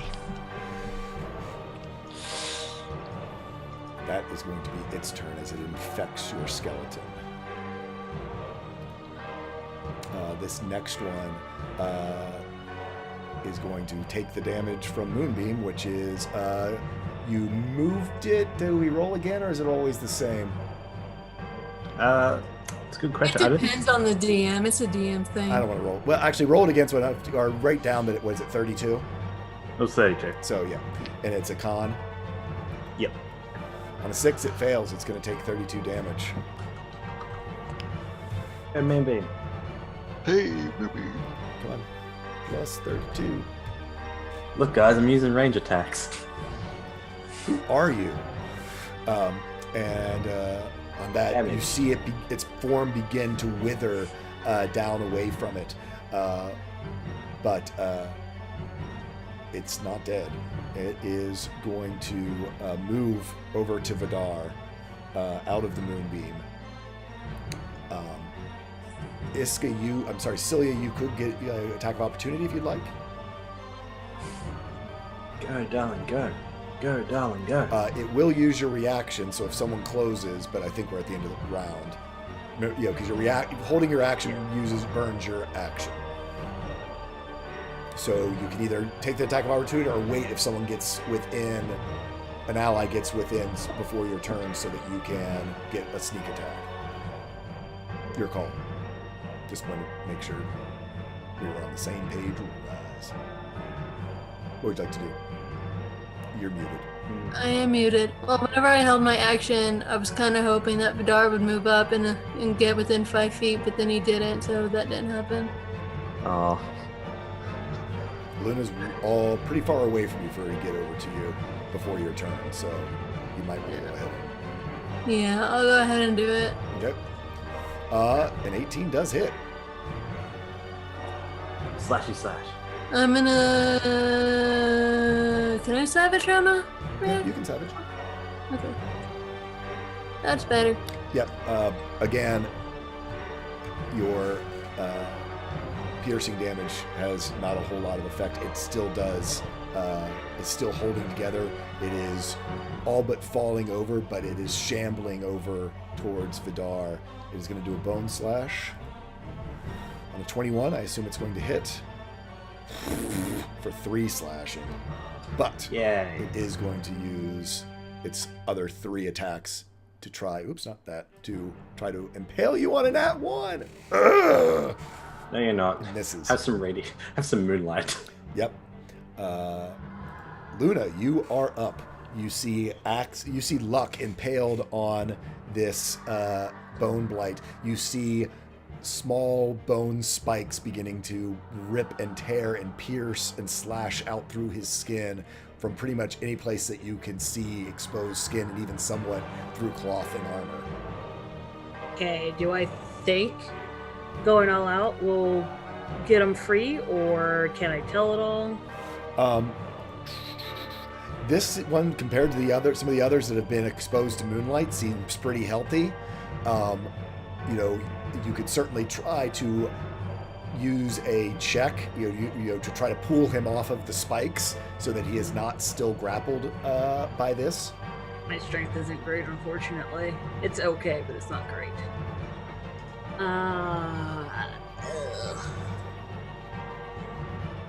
That's a problem. Looks very injured. He is. His skin and where these things are, it looks diseased, as though there's an infection that is spreading. Okay. I burned my big smite, unfortunately, already. The baby one. Yeah, I guess I'll try and get him off of it and use advantage on a strength. Okay. A straight strength check, right? Or athletics, I guess. I think it's going to be the same for you, yeah. Okay. 19? Let's see. On a 21, it is able to keep Yes, I do. Luck impaled. You aren't able to pull him off of these spikes. The spikes coming off of him seem to almost entangle him more within this bone blight.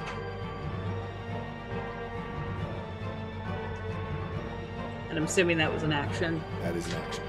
Bonus action. That's an action. That's an action. That doesn't actually heal.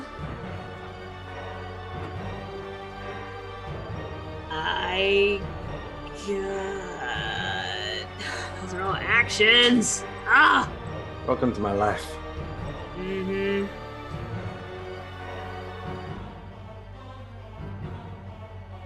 What I got? I can't do anything. Okay. Next up is this bone blight. It is in moonlight. It needs to get away from moonlight. It's the beginning of its save. turn. It takes 32. Oh no, first it makes a con save, right? Con, come on. That's such shitty con.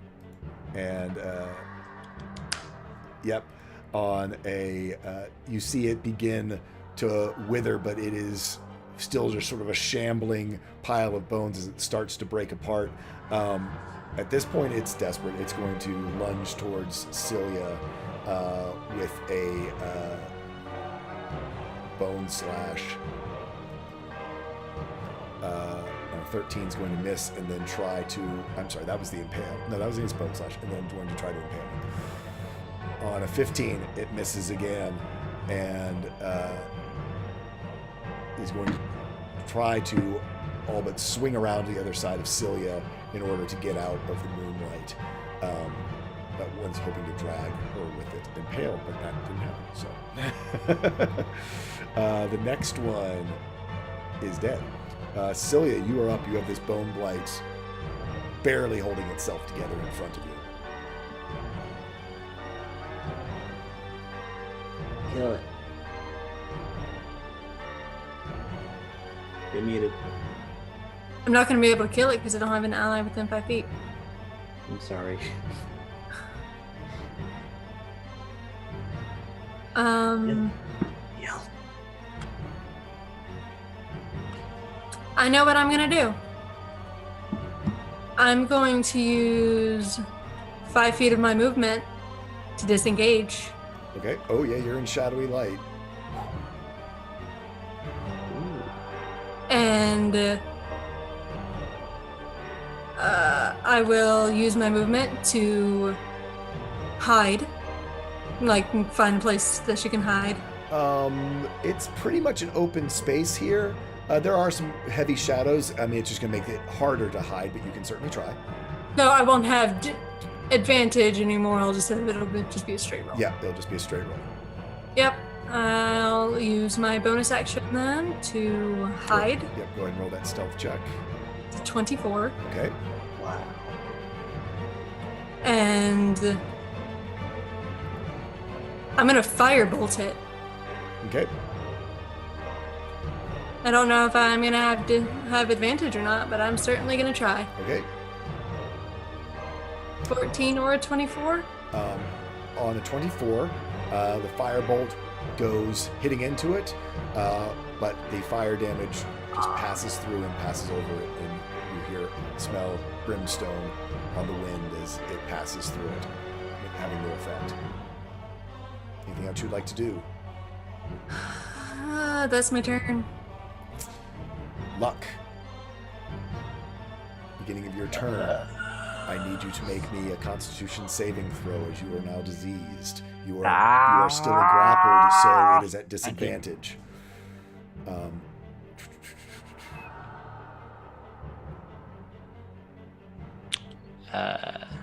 19?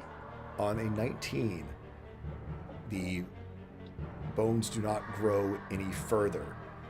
However, they still extend out from your body. You are still impaled, and you know that moving quickly is going to potentially cause more damage from these spines that now pierce through your skin. You are able to attack, just movement will certainly be affected. Beat thing into ground. Got it. I am going to then use a healing dice. I like that. And then, boop. 24 on the second one.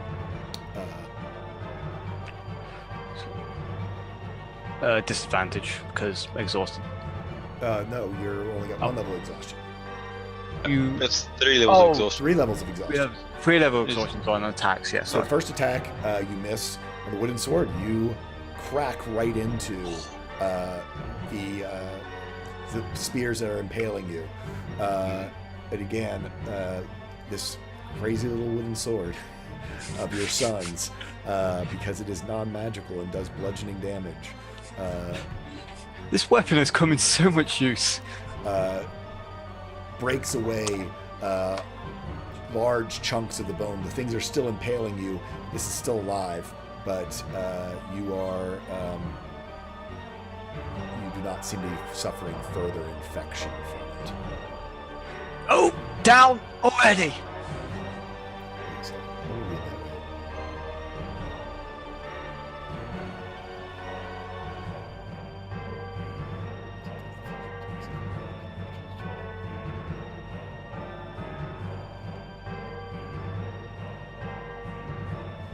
Okay, that's right. You don't. Yeah.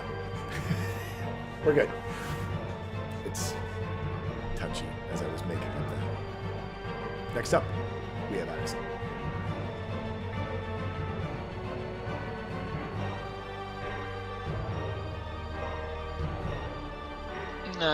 Just gonna go for another chill touch on. He is not. He is. I mean, trees and undead. He's a little disconcerted. Yeah. Ish. Sifrax, yeah. These are things you're not happy with, and you just can't quite get a grab on one of these. Vidar, you are up next. There's one right in front of you that moved out of the moonlight that is barely staying together. Okay. Let's summon Lysithea as an action to bring him in as a great mace. Okay. So it's like Yeah. all the crescents come in, it curves inwards, but it's just got a very hunky, Yeah. massive shaft of a big two-handed weapon, like a greatsword. Yep, I'm guessing absolutely. 3D, right? And because he uses all his power to summon that, he just has a whirl of sword bursts going out around him. Okay. At this guy. So give me a dex save. Dex save. These guys are the dexiest things in the world. DC 18. Yep. For some reason that's not Yep. changing to 18. It does not, and it takes the 11 points of force damage and crumbles before. Alright, and with that, I'm just going to be dragging the Great Mace through the ground and charging over towards the one in the moonbeam to face it. Okay, the one next to Cilia. Yep. Cool. It is now the Bone Blight that still has luck impaled upon it. It is going to do its multi-attacks, bone slashes. On a 10, actually you don't have disadvantage or anything. Yeah, on a 10, it misses. Second one, on a natural 20. Oh, good. Because it was dodging Sithrak's touch, that's a 2. Oh, Port- you portent? Portent. Damn. Missed, but he was doing something else. Yep. So yeah, as Sithrax reached out and it tried to slash Luck, it now misses instead of hits using your portent. Third one, a 9. Come on, buddy. The guy's like just sitting there impaled on you. Just hanging Good there. one. Just, I'm. How could you miss? He's 5 feet in front of I you. was gonna say he should take like vicious mockery from you just because because. Would you say it's stumped by Luck's defenses?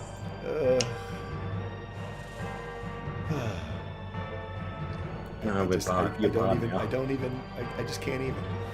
You Luna. can't even.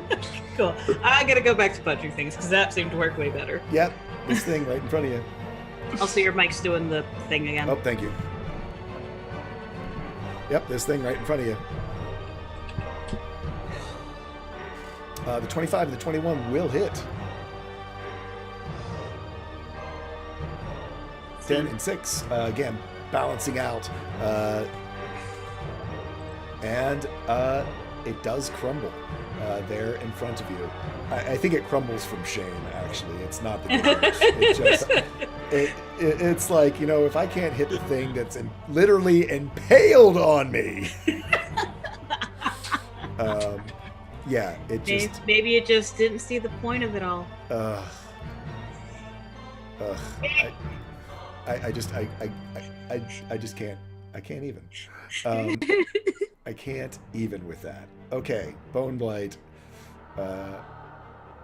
So this one next to Cilia. And Vidar, it's gonna try to impale and infect. You can make a con save. Oh yeah, he swung around, but yeah, no, well then he's dead. As the moonlight hits it, it dissolves and falls apart. The moonlight dissolving it. Phew. It's just like, oh, I didn't even get to swing it. Ah.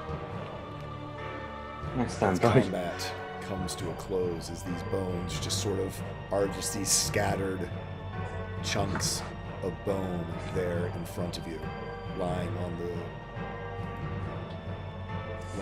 ground, and you are assaulted by just the darkness of the night again here within the graveyard.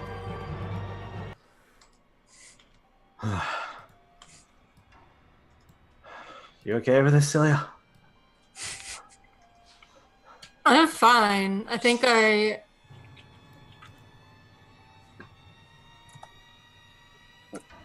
I'm fine. I'm not really hurt. Black. Can you? What can you do? Fine. Damn it. Okay, no, you're not fine. Yeah, there's the spikes. Okay. Can we? You basically would be at half speed, or you will take damage from the spikes that are protruding all over your body. It's basically like you've got a porcupine inside of you. Luck, I'm going to try something on you, okay? I don't know what's going to happen, but I'm going to try. And Is there? Yeah. actually, don't worry, I can't do that. It's only for me. Actually, hold on. This disease is an infection, correct? It is, yeah, it's an infection. It's a disease. Can I dismiss it Using what? using Dispel Evil, and as an action, I can dismiss it.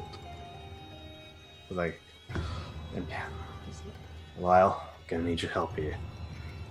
And there's just like a faint shivering glow of silver down the arms, and then onto the form of Lyle as I touch Luck, just with the whole arm of the Great Mace form of Lyle, to dismiss or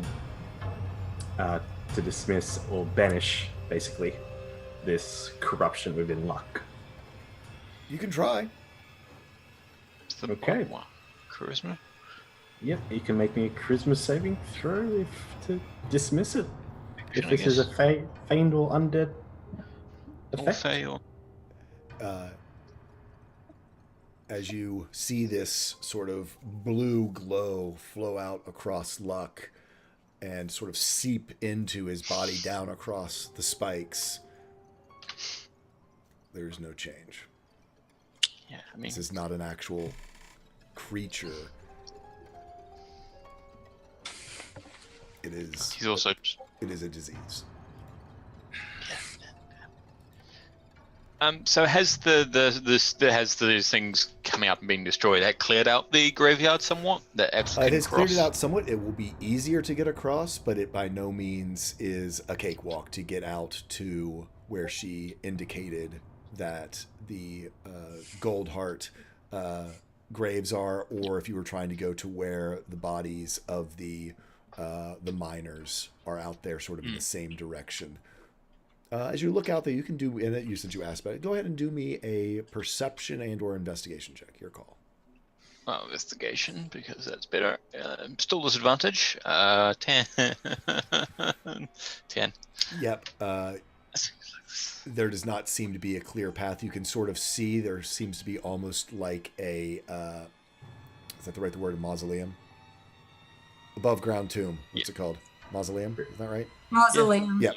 Mausoleum out there. It's sort of low to the ground, almost as though it's sunk halfway into the ground.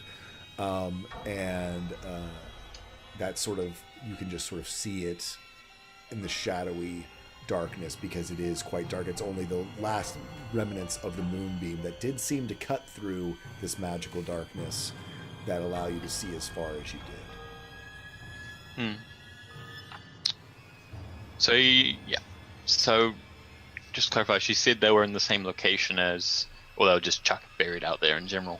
The miners. Goldhearts sort of are on the, in the Goldheart grave area.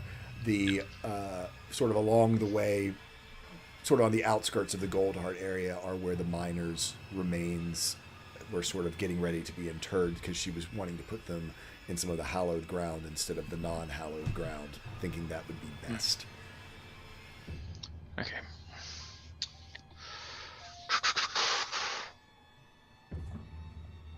Yeah, this is sort of why there. If hasn't got luck, he'll just sort of try to catch Luna's attention so that she gets you the idea that he's gonna head out there while the things are happening, and he's gonna try and get through a passageway. If he can make it far enough, he might miss the step past a blockage, but he'll only do that once. Okay. Go ahead and make me. Well, before we do that, let's see what everyone else is doing. What is everyone else doing? Luck is Axel's preparing to make his way out deeper into the graveyard. You do see. Never mind. You don't see because you flubbed your. I saw the 28 again. I'm like, wait. Oh, right. Luna's gonna pump a cure wounds into Luck and then follow Axel. Okay. Same. So you headed that way. So you get 4.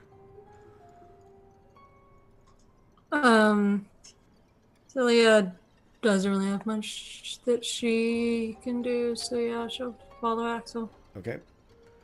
I'm assuming we're going to go with the Axel, Luna, Vidar, Lux, Celia marching order.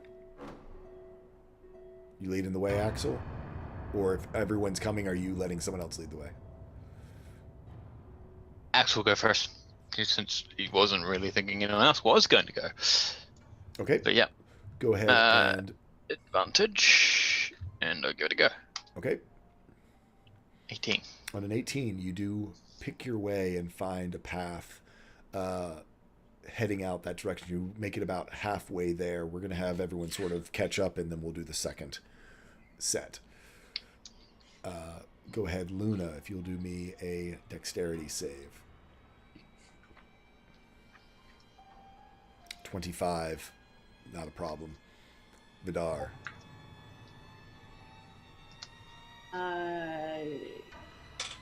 Yes, typically. Some are named and stars, but typically the start ones are. 20. Fine. Luck. Yeah, you might want to double check though, because occasionally I. You reroll nat ones on saves, right? Oh, no, you're not disadvantaged. I'm sorry. You don't have exhaustion. On a 7. On a 7, again, these things being attracted to you from out between 2 of these 2 bone slashes come ripping out towards you for 3 and 9, respectively, slashing damage.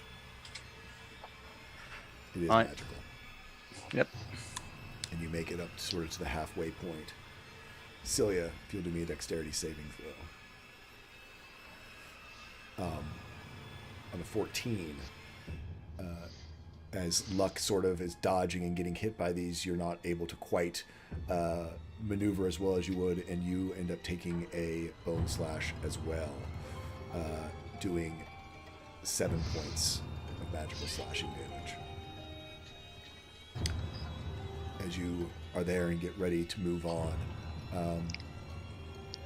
I need all of you to make a perception check.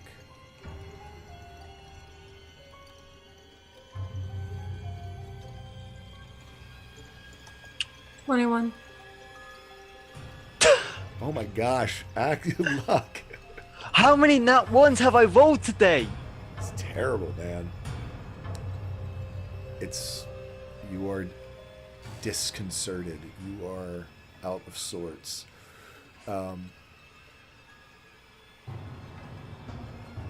Treehugging Druid, you see it first. You see it because these bloated bodies, these masses of flesh, you smell them. But then you see them moving and you're wondering if it's something else coming alive. But then your eyes adjust a little bit to the darkness. And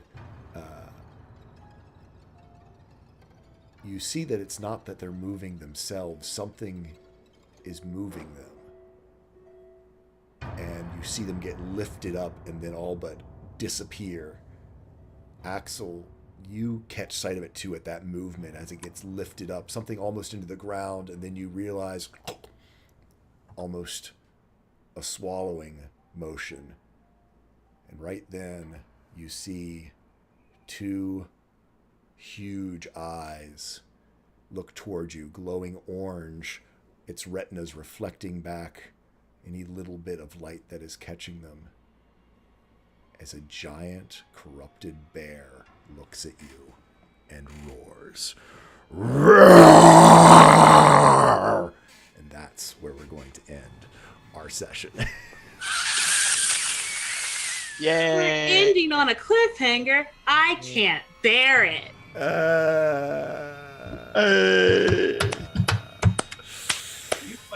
Nope. We might be. This is unbelievable. Not just a bear. Luck knows what. The bear. The bear. Oh yeah, no, I figured it was. Oh yeah. Yeah. Great. Oh.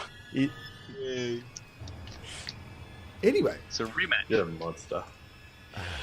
And we're doing so well so far. I'm really not in any condition to fight this bear, guys. None of us are. so we're going to go around real quick and meet our cast and tell us they can tell us where they can be found around the interwebs.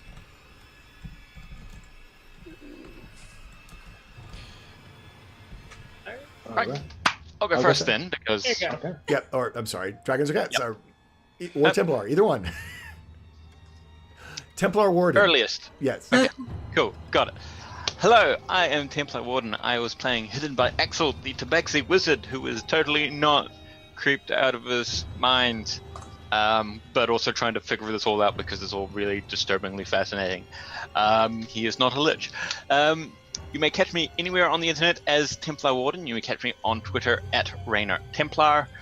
You may also find me on our Discord, which I will link in the chat. I might drop in as well. You might catch me in the chat of Bird vs. Plane if I'm there when he's playing. Yeah, it was a fun session, quite creepy. I'm worried about what we've been told, and that it's probably all wrong. Because it just seems like it's going to be a happening thing.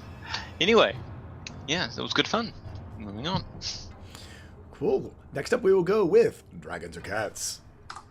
Hello, everyone. I am Dragons of Cats playing Vidar Lycran, the Hexblade Warlock who stopped. We decided to use some range in that last little combat because, ouch, from the last one. Nice session. Good little creepy atmosphere. Liked it. Don't enjoy, bone like roots coming out of the ground. So gross. You can catch me on my channel, Dragons and Cats, on Wednesday nights, Australian Eastern Standard Time, at 7 p.m., which is like 5 or 4 a.m. for Eastern Standard or something like that. Awful. Get up early. I get up early. I dare you to, like I am, because it's currently 10 a.m. in Australia. Let's go. Quarter to 10, whatever. But yeah, great session. Next up, we'll hop over to Triagon Druid. Hello, I am Triagon Druid. You can go find me on Twitter. I don't really tweet things, but I retweet when things are happening. Celia was a ball full of sass that didn't really give two craps today. Sorry about that. You can also catch me on Friday evenings at 8 p.m. Eastern Standard Time playing Gypsy, a bard rogue. Yesterday was a ridiculously emotional session as one of our characters found her husband, who was another PC, dead.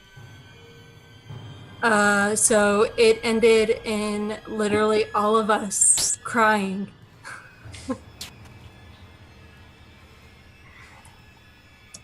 Speaking of crying, next up, Good Guy Pie. Ooh, this is going to be a long one. Oh God. So I'm Good Guy Pie. You can find me at Good Guy Pie on the Twitches and Too Good on Two Guy on the Twitters. And yeah, you know, why do I have a feeling things aren't good? Hey, that bear's fine, right? He's got no grudges to hold, or he's not like possessed by anything, and now is a bear that's ridiculously old and has a long-running grudge that wants to. Yeah, okay, yeah. It's not like he's been eating the, cursed flesh of dead miners or anything. Nah, it never would happen. I'm sure it's fine. Oh dear. Next up, NNG9. Hey, I'm NNG9. I occasionally play games on Twitch, or Twitch channel NNG9, and on Twitter you can find me at NNG98, where I typically tweet at least a pun in a week when I remember. I don't know. I thought today's session was fine. When? Go in the ring. When? I'm pierced by trees. Gosh, you're such minors. Get over it. Miners are whiners.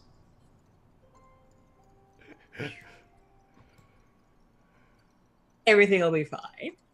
Yeah, it's going to be great. I'm Tall Squall. I am your DM. I am so glad you all tuned in today. Hope you all enjoyed it. Hope you were able to immerse yourself in some of the creepiness that we have going on here. And it's going to be all sunshine and roses and flowers next session. So, you live through the hard part. It doesn't get any worse. That was it. I would like to insight check the DM, please. Disadvantage. Rocks fall. Anyway, thank you everyone for tuning in. Thank you for your donations. Thank you for supporting Mental Health America. They are a wonderful, wonderful charity. And until next time, gather your friends together and tell a story, because that's what it's all about. Thank you everyone, and good night. Bye. Bye.